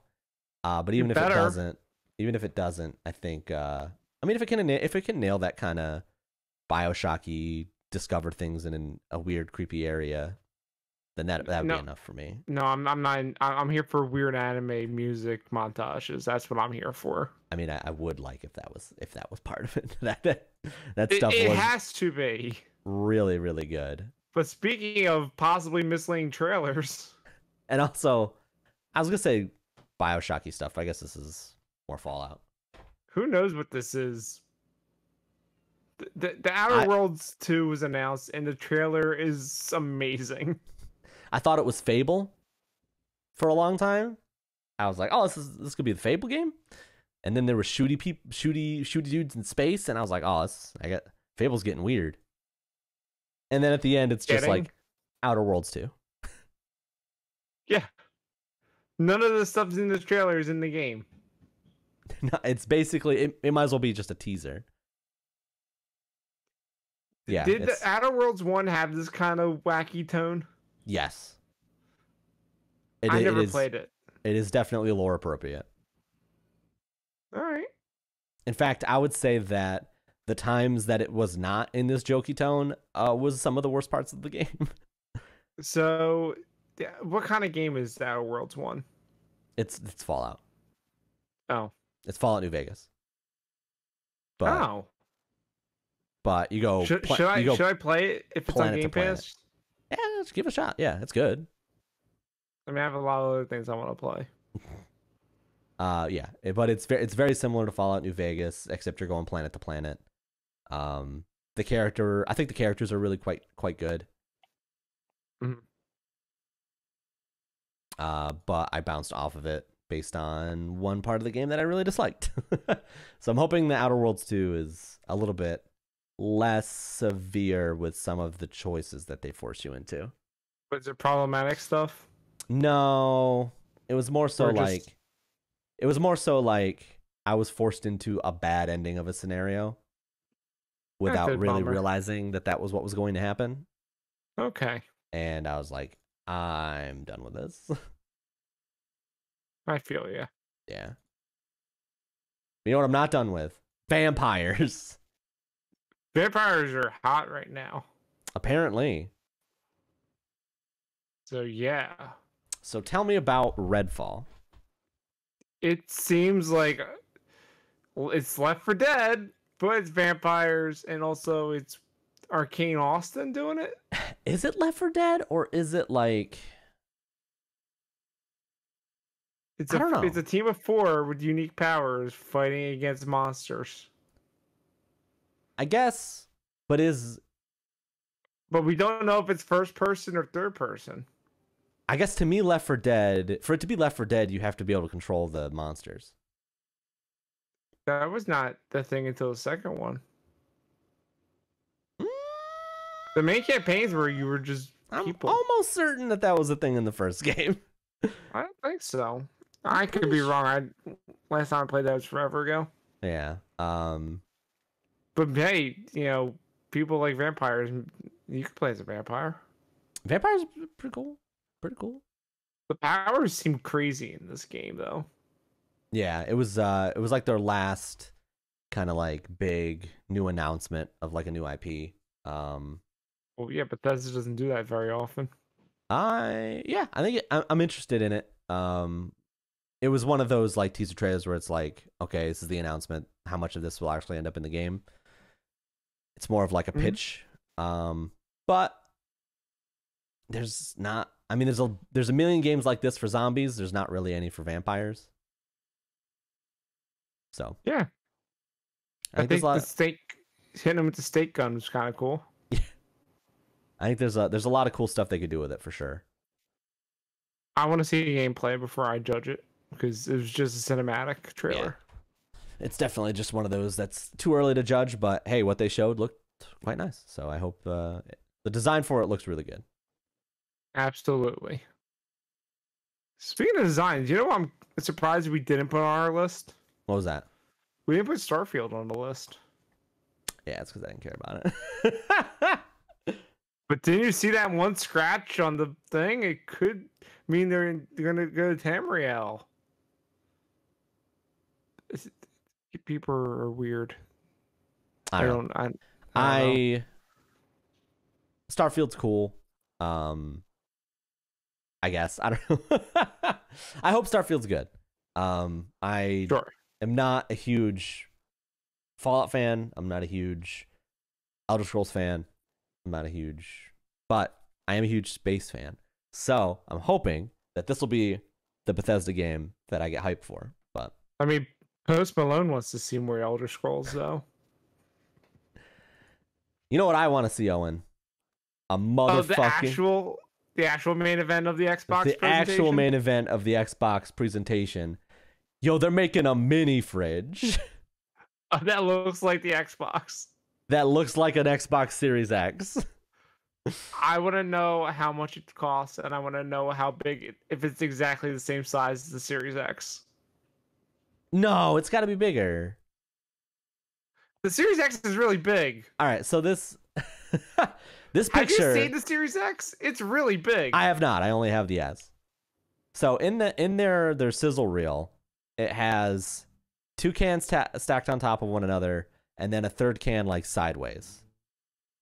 And those look like typical, what are those 12-ounce cans? Using Xbox Velocity cooling architecture. So I super want this. Mostly because I want a mini fridge and I don't have one, and this would be the dumbest possible mini fridge to put my money into. I have a mini fridge and I still want this. I love that. I just love that they leaned into the meme. They did the damn thing. They did the goddamn thing. I don't like Xbox and Chill. I don't like that logo. I think Xbox and Chill is hilarious because it's a fridge. I don't like Xbox and Chill as their tagline. I think that was great. It's upsetting, but I get it. There's not a lot of time to use that. This is the time to use that. I suppose. Sign me up. All right. This next one you added. So that was the end of the Xbox event.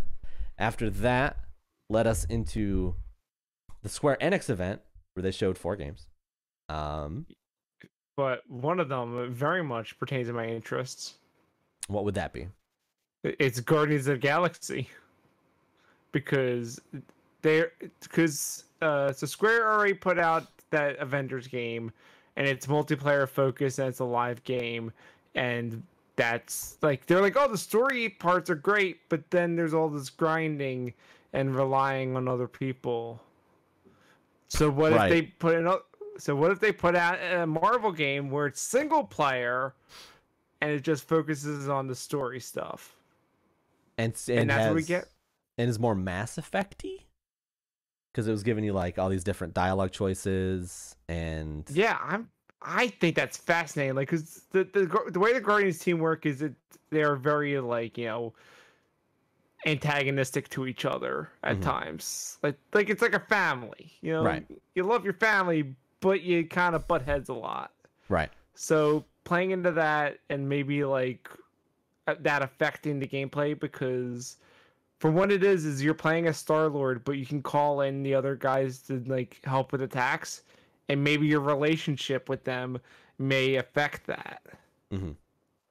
Like maybe will be less effective or not come as often if you're having trouble with them. It seemed But yeah, it seemed cool, and it was nice to see something that was so clearly near finished. Because this comes out in October. in October. Yeah, it's like very soon. Apparently they've been working on this for a long time. Yeah, but it did look really good. The rumor is that it got delayed after Avengers got a lot of backlash. You're like, maybe we should just distance this a little bit. Yeah, it's probably the right call. But yeah, I'm in. I like the Guardians a lot. I don't care that it's not the likenesses of the movies. They got the personalities down, and it looks like it's gonna be a fun story with some fun gameplay. I wish it was Batista, but but good news, it's still Vin Diesel. Thanks. You know Vin Diesel is the voice of Groot, right? I found that out during all the thing. Yeah. Yeah. He get paid millions of dollars to just say I am Groot. I mean, you get it while you can, man. I mean, it's about family. Owen. Yes. Chaos. Chaos! We must kill chaos! What do you know about chaos? Tell me everything you know about chaos. I hate chaos and he must die. That's all I know. Do you... Owen, Mistake can take a shot every time they say chaos. I don't want to fucking die. All right, so we're talking... good, because we gotta kill chaos. We're talking about Stranger of Paradise, Final Fantasy Origin. What is this? This is a Dark Souls-like game in the Final Fantasy franchise that is loosely based on Final Fantasy 1. Final Fantasy 1. Do you know who the final boss of Final Fantasy 1 is? Chaos. It's Chaos, yes. I feel like... I figured it out from the trailer. I feel like some people may not know that. And that's I part just know of... for the trailer because they kept saying it over and over again. Well, right, but also like because Chaos has become such a meme. I don't know why people. I don't know if people realize that that's why he keeps saying Chaos all the time. It's not just did he do that in the original game? No, but like it's not just like he wants to fight the ethereal idea of Chaos. Like also, there's like an actual being named shirt. Chaos. He does just kind of roll up in a normal shirt. It's like, what's up? So I played this demo. Oh, it actually worked? So I just want to say I feel so fucking bad for the team that put this game out. They came at the end of what was a fairly lukewarm Square Enix presentation where they didn't announce a whole lot. This was the big game, right? Uh-huh. It's still next year, so it still needs a lot of work. Mm-hmm. Chaos. And tell me about Chaos.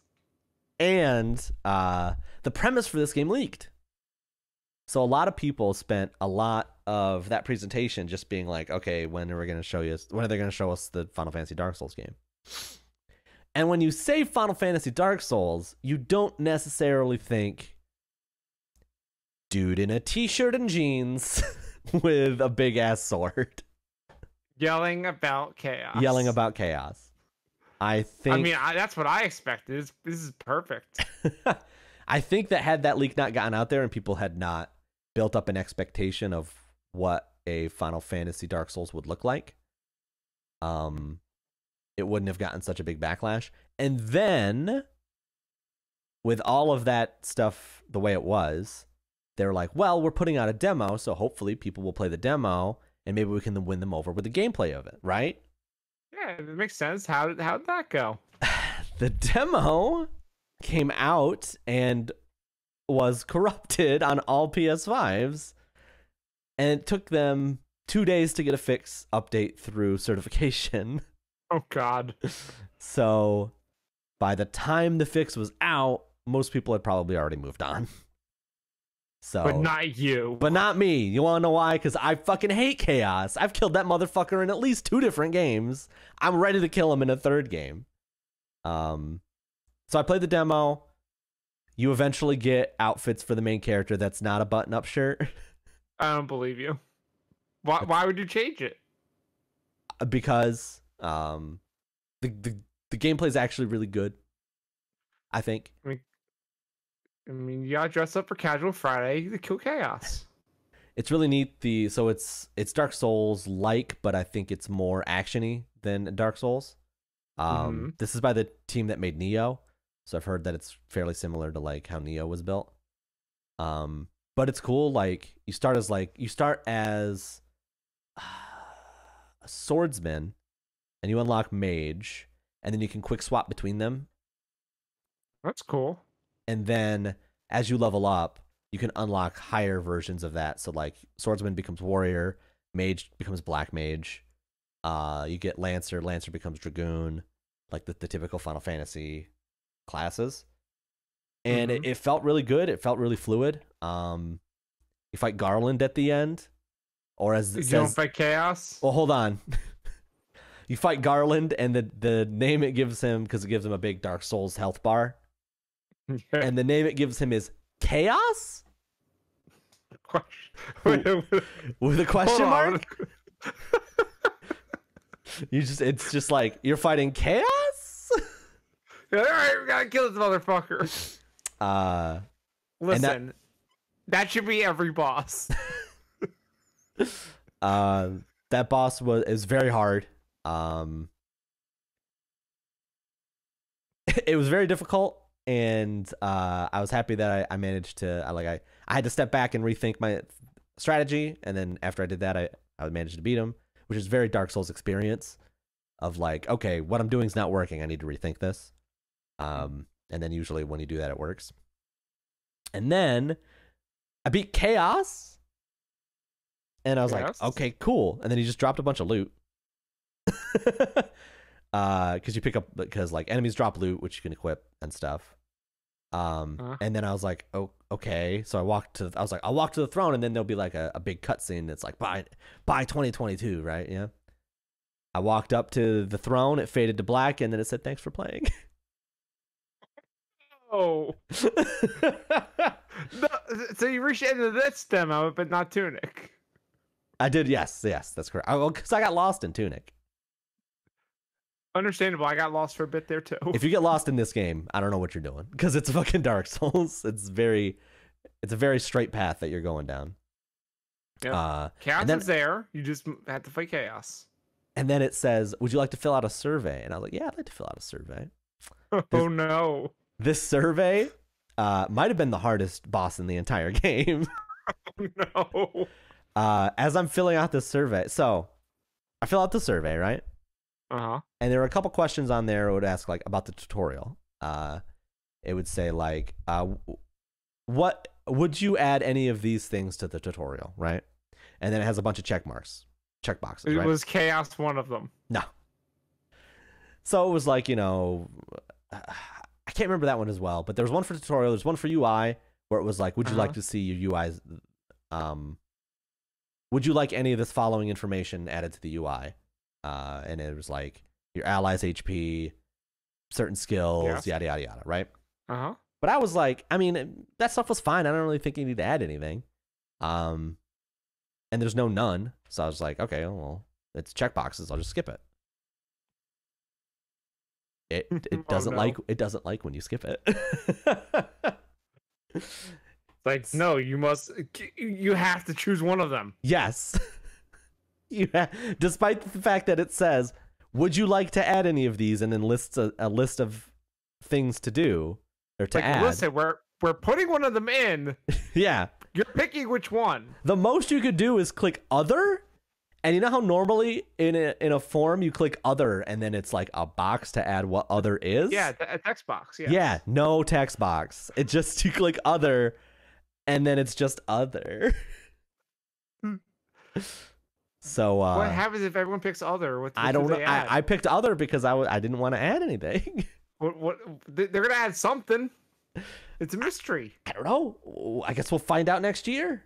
But it sucks. I think that game's better than people think it is based on an absolutely horrible presentation. But that survey was fucking abysmal. Word. And then real quick, we'll talk about this next one real quick because there's not a lot to fucking say. Yo, it's some Final Fantasy games. Yo, coming they're mobile. Yeah, well, mobile and Steam. Same thing. So they announced Final Fantasy Remaster, which is a remakes of Final Fantasy 1, 2, 3, 4, 5, and 6. How are they remaking them? They didn't really say. But based on these screenshots and based on people's obsessive digging into it, it looks like they've made new sprites, new backgrounds. Why? Why? Yeah, why remake them? Why not just re-release them? Why not just re-release what's already there? Because people can already play what's already there. All right, whatever.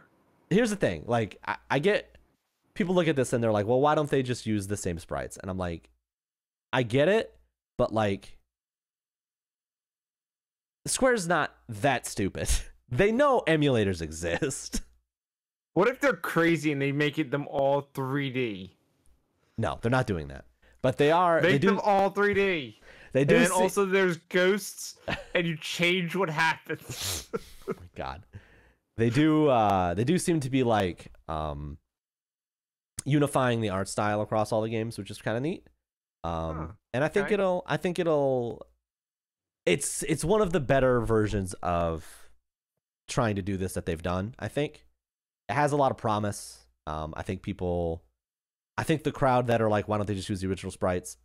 Even if they released those games with the original sprites, those people would say, I already have the ROM. I can just play it on an emulator. So I think what they're doing is fine. And if people don't like it, then can just keep playing the emulators. That's what they were going to do anyway. And with that, we said more about that game than Square did at the event. Dang. What were these from? I don't know. You added them. I added these. What were these from? I don't remember. I haven't even looked at these trailers. I don't know what these are. Okay, so this first one's really neat. It's a game called Tinykin. So I'm trying to remember what show this was at. It was after Square Enix, obviously. I think it may have just been like there was a bunch of weird generic shows because there was just way too many shows at E3 this year. PC game show. So this cool game show. Game called Tinykin. It is that. Ooh, I like the art. Yeah, the art's really cute. It's 2D sprites on 3D backgrounds again, but it's Pikmin. All right, I'm in. This looks great. So it's 2D art on 3D backgrounds, but it is a Pikmin style game where you have all these like little tiny cute creatures that are walking around with you. You're tiny too. And everything's big. You can float in that ball. What is this? I did not see this. I'm on board. Yeah, it looks really good. You can make towers with them? Wow. Yeah, the premise in the trailer is that like he lands on what he thinks is a foreign planet, and then it just turns out he's really small in the normal world. Yeah, it's great. And he meets all these Tinykin, aka Pikmin stand-ins that look really cool, and I'm down. Pikmin's awesome. What is this coming to? Everything? It's next year. Maybe they haven't said. I'm pretty sure you can wishlist it on Steam already. I think I already did. I'm gonna look this up because I would like to play this on a console.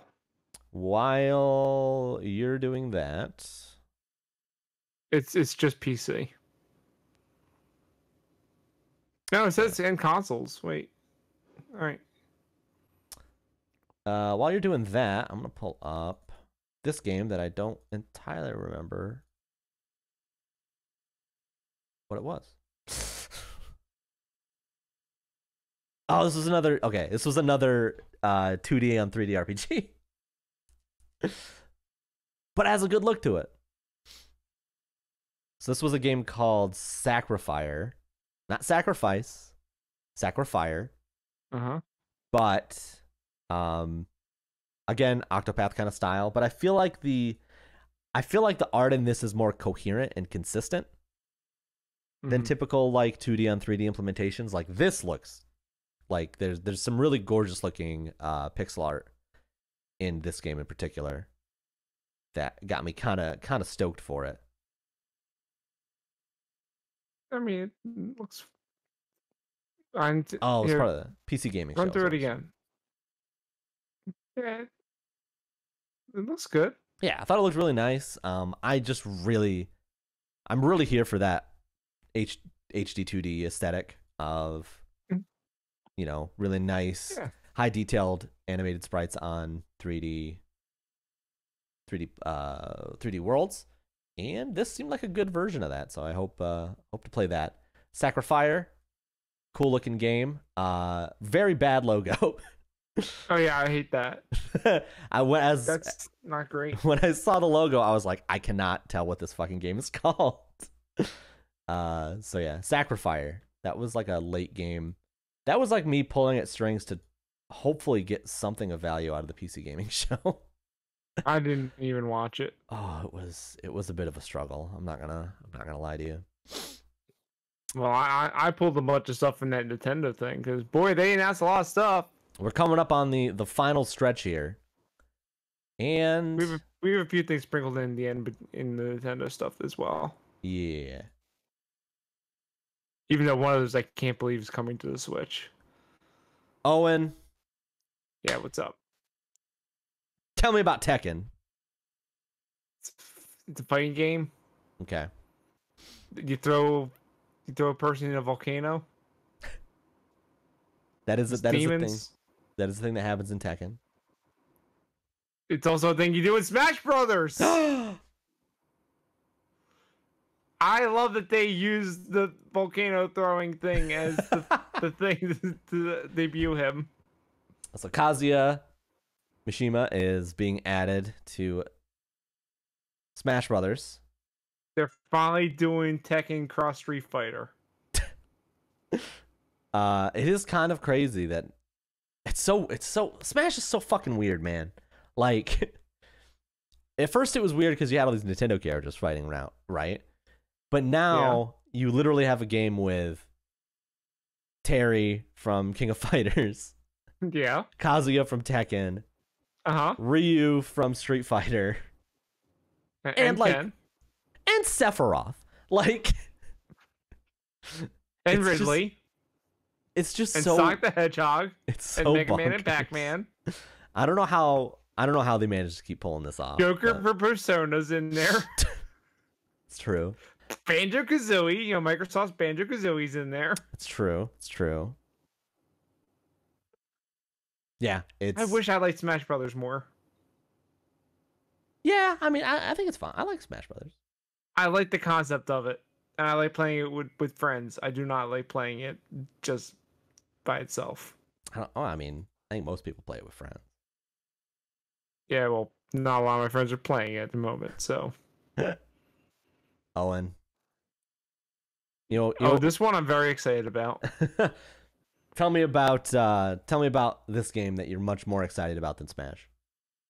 Super Monkey Ball Banana Mania. The remastering Super Monkey Ball games. So is this 1 and 2? What is this? I didn't see this trailer. I think it's 1, 2, and Deluxe.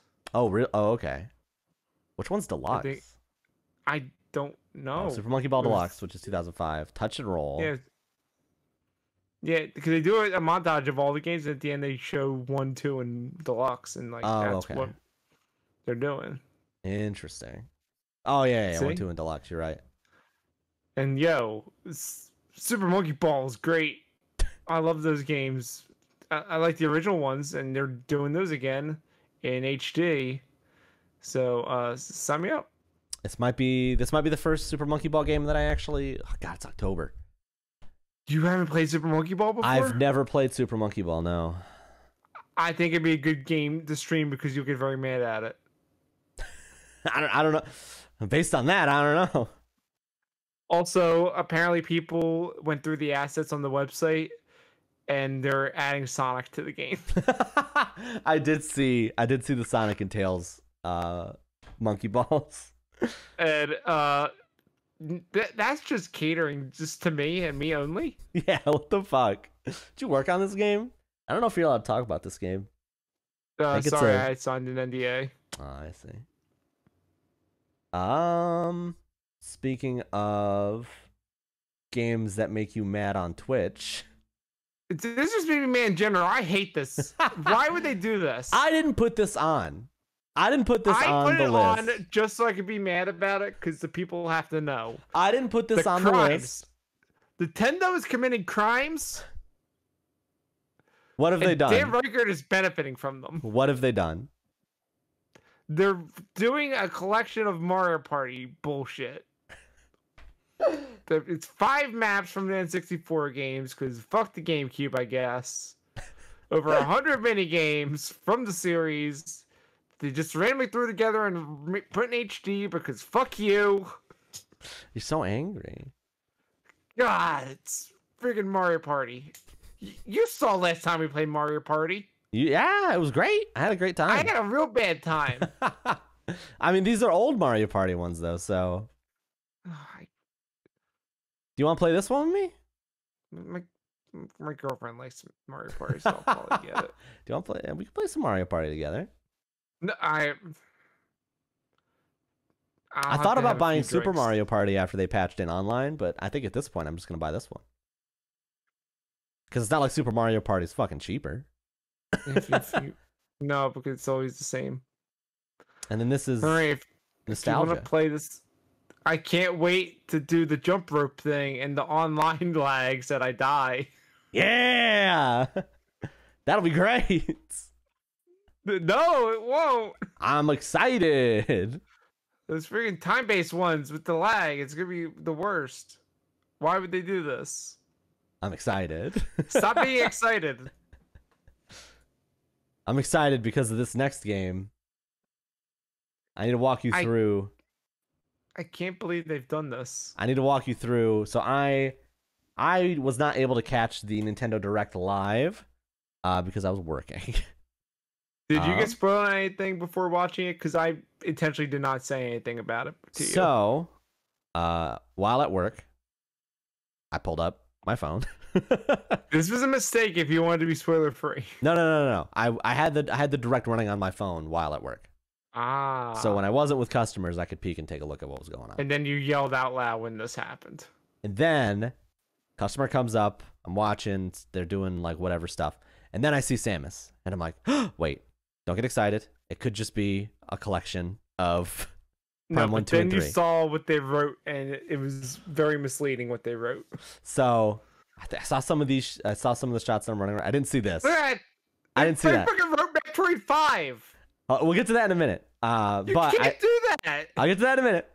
Well, I saw some of this stuff. I was like, that looks like a suit that I don't recognize. And then like I saw some of the weird fucking creepy robot dude. And then I saw the fucking name, Metroid Dread. Should have been DREDD. No, it needs to be Metroid Dread because that's the game that was canceled so many years ago. Yep. I can't believe they revived. I can't believe they decided to bring that name back. That's so crazy. I can't believe they made a Metroidvania Metroid game. Yeah, 2D side scroll, like side angle new Metroidvania game. They made a Metroidvania game. Who thought they would have done this? I mean, the Metroid Prime games are Metroidvania, but they're not 2D side scroll. They're first person shooters. They're not first person shooters. First person blasters. First person Metroidvania. Shut up. Anyway, Metroid 5. It's the sequel to Metroid Fusion, which is Metroid 4. Yeah. I mean, there's a lot of Fusion stuff in here, so it checks out. Yeah. Like, if you boot up Metroid Fusion, it says Metroid 4. Numbering games is weird. If you boot up Super Metroid, it says Metroid 3. This is a consistent line. When is Mario Brothers 4? That's Metroid 6. Okay, I'm in. But this is like Halo was the thing I was so excited for before Nintendo, and then now that this was announced, a new side-scrolling Metroid. It's called Metroid Dread. It looks fucking dope. It's by the team that made Samus Returns, which I haven't played yet, but I've heard is very good. Yeah. Imagine people wanting Metroid Prime 4 now. I want Metroid Prime 4 still. Nope. This is Metroid now. No, I want both. I love Metroid Prime. You only get one. Which one do you choose? I mean, this one exists, so... This one has a date. This one has a date. And it's October. It's very soon. A lot of Octobers. Yeah. I mean, Nintendo loves to just, like, stealth announce these fucking Metroid games, because they did the same thing with Samus Returns. Yeah, October sure would be a good time for a new console to come out. Oh, you think? I'm just saying, a bunch of stuff's coming out in October. It'd be a good time for a console to come out. You know, I hadn't thought of that, but you're probably right. You know, the Nintendo Switch Advance. the Wii 3? Should we jump to the thing at the end, since it should be in the Nintendo stuff? The Nintendo OS? Oh, the last thing on the list should be up with the Nintendo things. Well, we still have a couple Nintendo things. I know, but I name dropped the Nintendo Switch Advance, so I would think we should talk about the Advance thing. Oh, I see what you're saying. Yeah. I can jump around a bit. We'll do this one next. Yeah, we should talk about the fact that they're making Advanced Wars again. They're bringing back Advanced Wars. It's Advanced, not Advanced, as you wrote in the notes. Because it's the Game Boy Advance. I always thought it was Advanced Wars. No, because it's Game Boy Advance. Well, it's Advanced Wars. Yeah, but they could still name it Advanced. Nope. They're doing Advanced Wars 1 and 2. That's kind of awesome. I never played Advanced Wars. Neither did I, but a lot of people hype it up. I never had a Game Boy Advance, so. I did, but I just didn't play it. Yeah. So I'll probably play these. I mean, my understanding is that they have good campaigns, so. Yeah, I mean, it looks great. I would like to, visually it looks phenomenal. And yeah, I'm really interested in it. Has online, so I can get fucking smoked by everybody who's better than me at tactics games. Which is everybody. Word? So yeah. The name's great. Advanced Wars 1+2 Reboot Camp. Reboot Camp. That's good. I hate it, but it's good. I'm gonna jump to this one now. Yeah, I think that stuff looks excellent. I also was like, oh, because I was watching that one live, and I was like, oh, they're remaking Advanced Wars. That's pretty sick. And then it said 1+2, and I was like, oh, I'm buying this now. Like that is a value that I can't pass up. For sure. Here we go. What are we covering next? Here we go, baby. Neo New Tokyo. I don't think it's actually called that. It is Neo Tokyo, though, I believe. So they're making another one of these, huh? They're making a new Shin Megami Tensei, and it looks fucking dope. It looks like anime to me. Hell yeah! Look at that hair. I mean, that hair. I can't believe the Switch can do those hair physics. Comes out in November. You know what would do those hair physics? A new console. God damn it. Yeah, they showed off a bunch of Shin Megami Tensei 5. I don't know how much there is to say about it, just because it's pretty much exactly what the prior games were.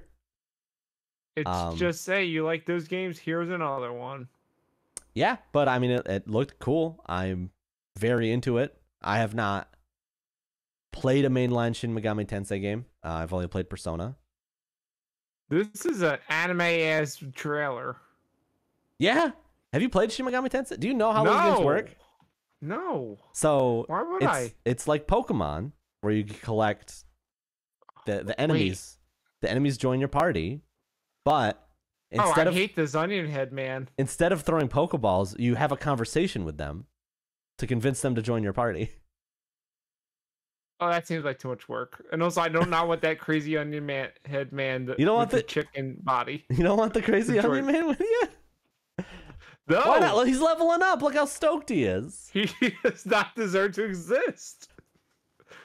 There's some pretty great. Wait, was that Slimer from freaking Ghostbusters? No, that's a completely original character. That's Slimer. I'm fucking stoked. That Ghostbusters collab. All right, I'm back in. Let's go. Put Slimer in Smash Brothers.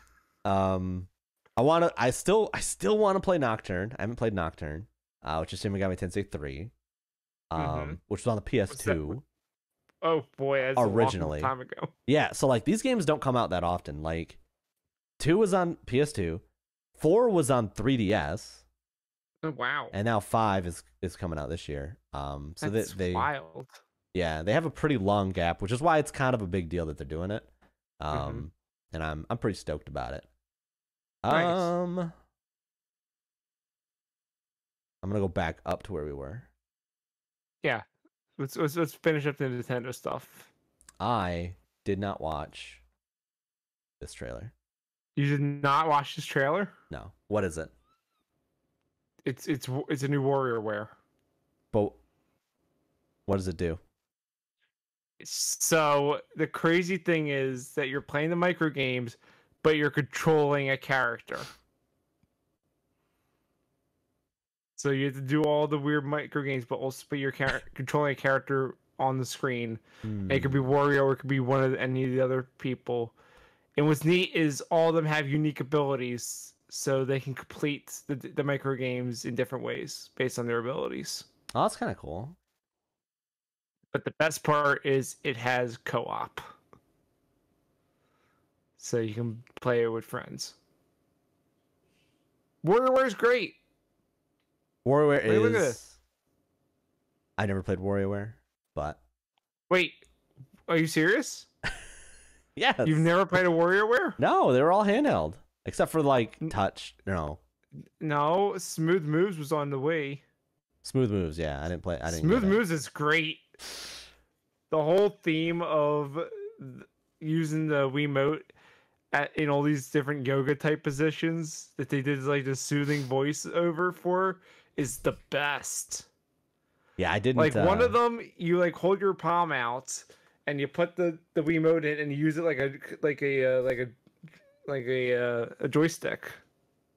Yeah, I don't know. It was just never one of those games that I really got into. I love that it's called WarioWare Get It Together. You should play this. I just want that image of Get It Together in big bubble font. It's so good. Yeah. I mean, I don't know.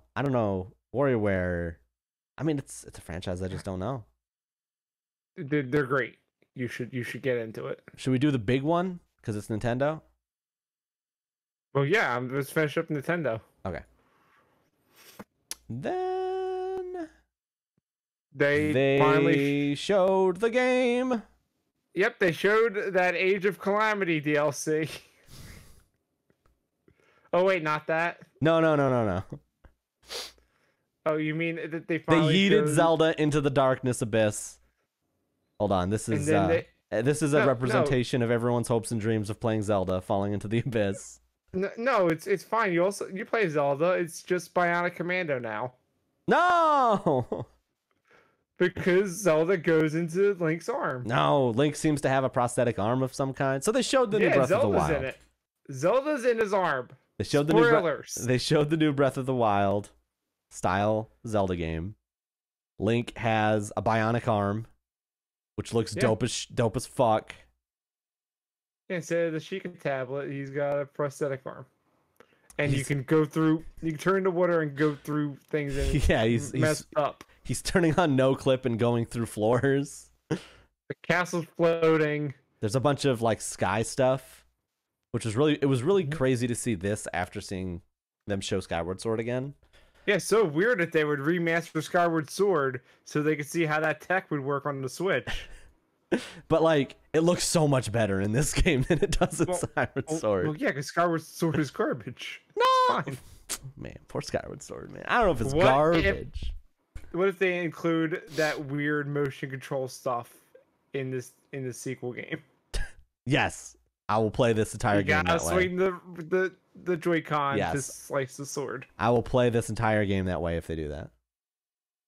You're a monster. I played all of Twilight Princess on the Wii.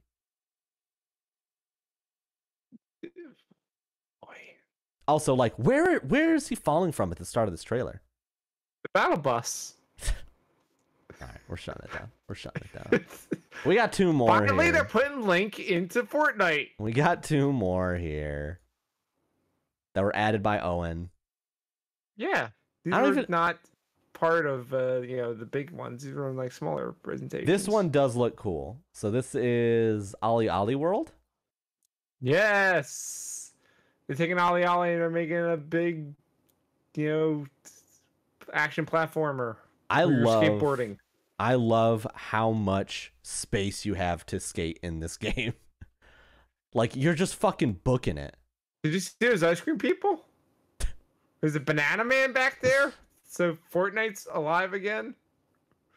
This game seems really cool. You're just going down this really long stretch, doing tricks, grinds and stuff, and then you hit like a half pipe, and then it changes elevation at the half pipe. And there's characters, and you do wall riding. It's awesome. This looks great. I played a little bit of the old Ollie games, and I was like, these are neat, but they just didn't connect with me really. But I feel like this working for you. I feel like this has a much more defined. It seems to be going for something more specific that I'm kind of into. Yeah, it's an action platformer. We use skating to the chain moves together to progress. Yeah, I feel like I don't know how, like, if you watch this trailer, I don't know how you come away from this trailer not being like, yo, this looks sick as fuck. Like, it absolutely looks so cool. Yeah, I would like to play this. I'm very impressed with how Skate 4 looks in this demo. What? Yeah, Ollie World. Skate 4. EA isn't here yet. Oh, okay. I'm sorry. EA's event is whenever the hell they want it to be.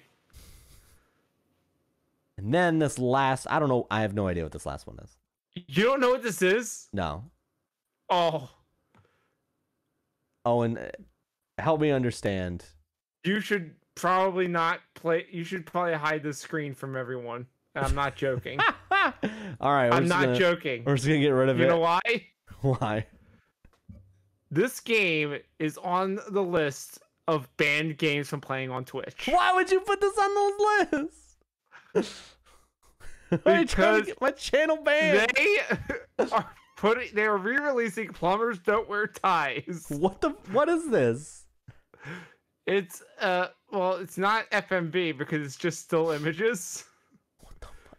It's a very sexy game. Is this a porn game? It's kind of a soft. It might be a softcore porn game. All right, hold on. I don't know. Giant Bomb have a video of them playing this. This game is messed up. Is banned. Is actually banned from being played on Twitch. Why would you try and get me banned from Twitch by putting this on the list? If I wanted to get banned, I would have not told you not to show it. But you look at it though. It's a softcore 3DO game. What? Yes. Why? They're re-releasing it on modern consoles. Why? With a physical release. Who wanted this? The people wanted it. No, I don't think they did. Buy this for your PS5. It's what this console deserves. Oh. Does it have adaptive triggers? Yeah. What you use them for, I can't say on this stream. The Rumble. You should watch Giant Bomb's play of this game. Oh no. I don't think I wanna know anything about this game. I think you want to see Jeff's reaction to this game. He is very much into it. Oh no. Owen, I'm shutting this podcast down. That's the biggest reveal of E3 is they're I'm freaking leaving. re-releasing Goodbye. that on modern consoles. Goodbye, Owen. I'm pulling you off. You're gone now too. No. This bit does not play on the podcast. It's fine. If they want to see all the silly bits, they can check our YouTube page, youtube.com/tiltcontrol. I don't know if that's the actual URL or not. We don't have that yet. Just search for tilt and then control. Oh like yeah, we control can't key. do the vanity URL yet. That's right. Yeah. Search YouTube for tilt CTR CTRL. Yeah, like the control key. I've been talking for 3 hours. I don't know how to talk anymore. It's true. We talked for a long time. But yeah, thanks everyone for listening. Thanks for hanging out. I hope you had a good time. We went over a lot of shit. Future All episodes. these episodes will not be this long, I hope. No, they won't be. My aim is for these episodes to be an hour. This one was 2. It's E3 hours. But that is only because it's E3. Like we literally had, I think we talked about 30 or 40 games today. A lot of games. So if you want to, if you listened to the podcast and wanted to see some of the games we talked about, I pulled up demos of all of the games we talked about during the live stream, so you can just jump around that on YouTube. Yep. And but then, if you want to listen to the podcast version, we have tiltcontrol.games. Tilt control still spelled the same way.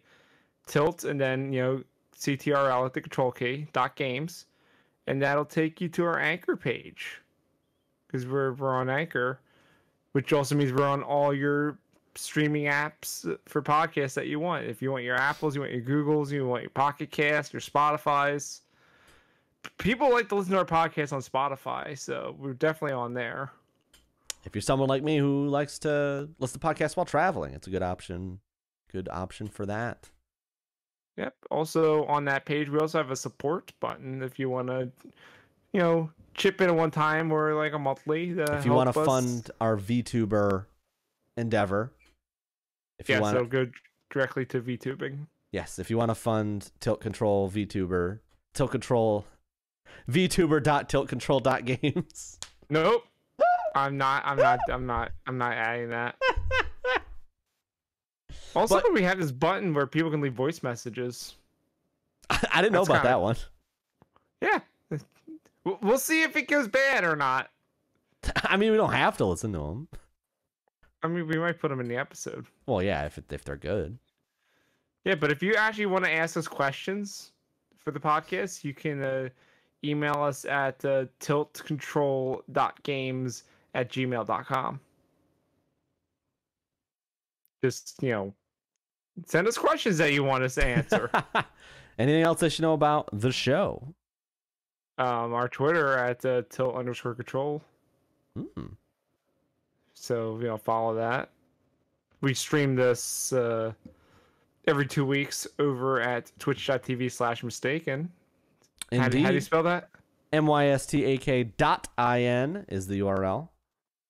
You can type that into your favorite browser, your Netscape navigator of choice, your Microsoft Edge, your Opera. I don't like those anymore. mystak.in will take you to the live stream. Yeah. What about following you on Twitter? Twitter.com/ DJ Mistake. DJ Mistake. I was trying to think of what would be the dumbest. /Wef Jepster. No. It's fine. It's Mistake. It's MYSTAKIN everywhere. Don't worry about that though. Just go to mystak.in. That's the important URL. Yep, you can follow me on Twitter at @the_Ozone. Hell yeah. I also do a bunch of other podcasts with my friends over at zonecast.com, which is also where you can get this podcast if you so choose. Hell yeah. Owen. Yes. Are we shooting for the 27th for the next episode? Let me look at my schedule, see if Take that's a good or not. Quick looky-loo for me there. Yeah, that should be fine. Awesome. So we'll see. We'll take a week off, and then we'll be back on the 27th going over just the news of the week and me finishing Ratchet and Clank by then, hopefully. Yeah, we could finish talking about Ratchet and Clank. I know we had a couple. You had at least one other thing you wanted to do. Did I? As a segment for the show involving drinks, perhaps. What? Maybe not. All right. I mean, we could do that if we want to. I thought you wanted to do like soda reviews and stuff. Let's do it. I mean, no other podcast is doing drink reviews. Let's get some drinks and review them. I'm down. I don't think we'll be able to get the same drinks, but I'm down. I feel like we can. I don't know. If people have suggestions for what drinks they want us to try, unless they sell it at 7-Eleven, I'm not going to be able to get it. Tilt.ctrl. No, tiltctrl.games@gmail.com. You can submit your drink suggestions. Is that it for us? Yeah, I think we did good. Awesome. Thank you, Owen, for joining me. Thank you for another wonderful episode of Tilt Control. I'll see you. No problem. This is our first official one, and it's really long. Yes, first official one in the bag. We'll be back on the 27th talking about gaming news and what we're playing. Have a good night. Bye.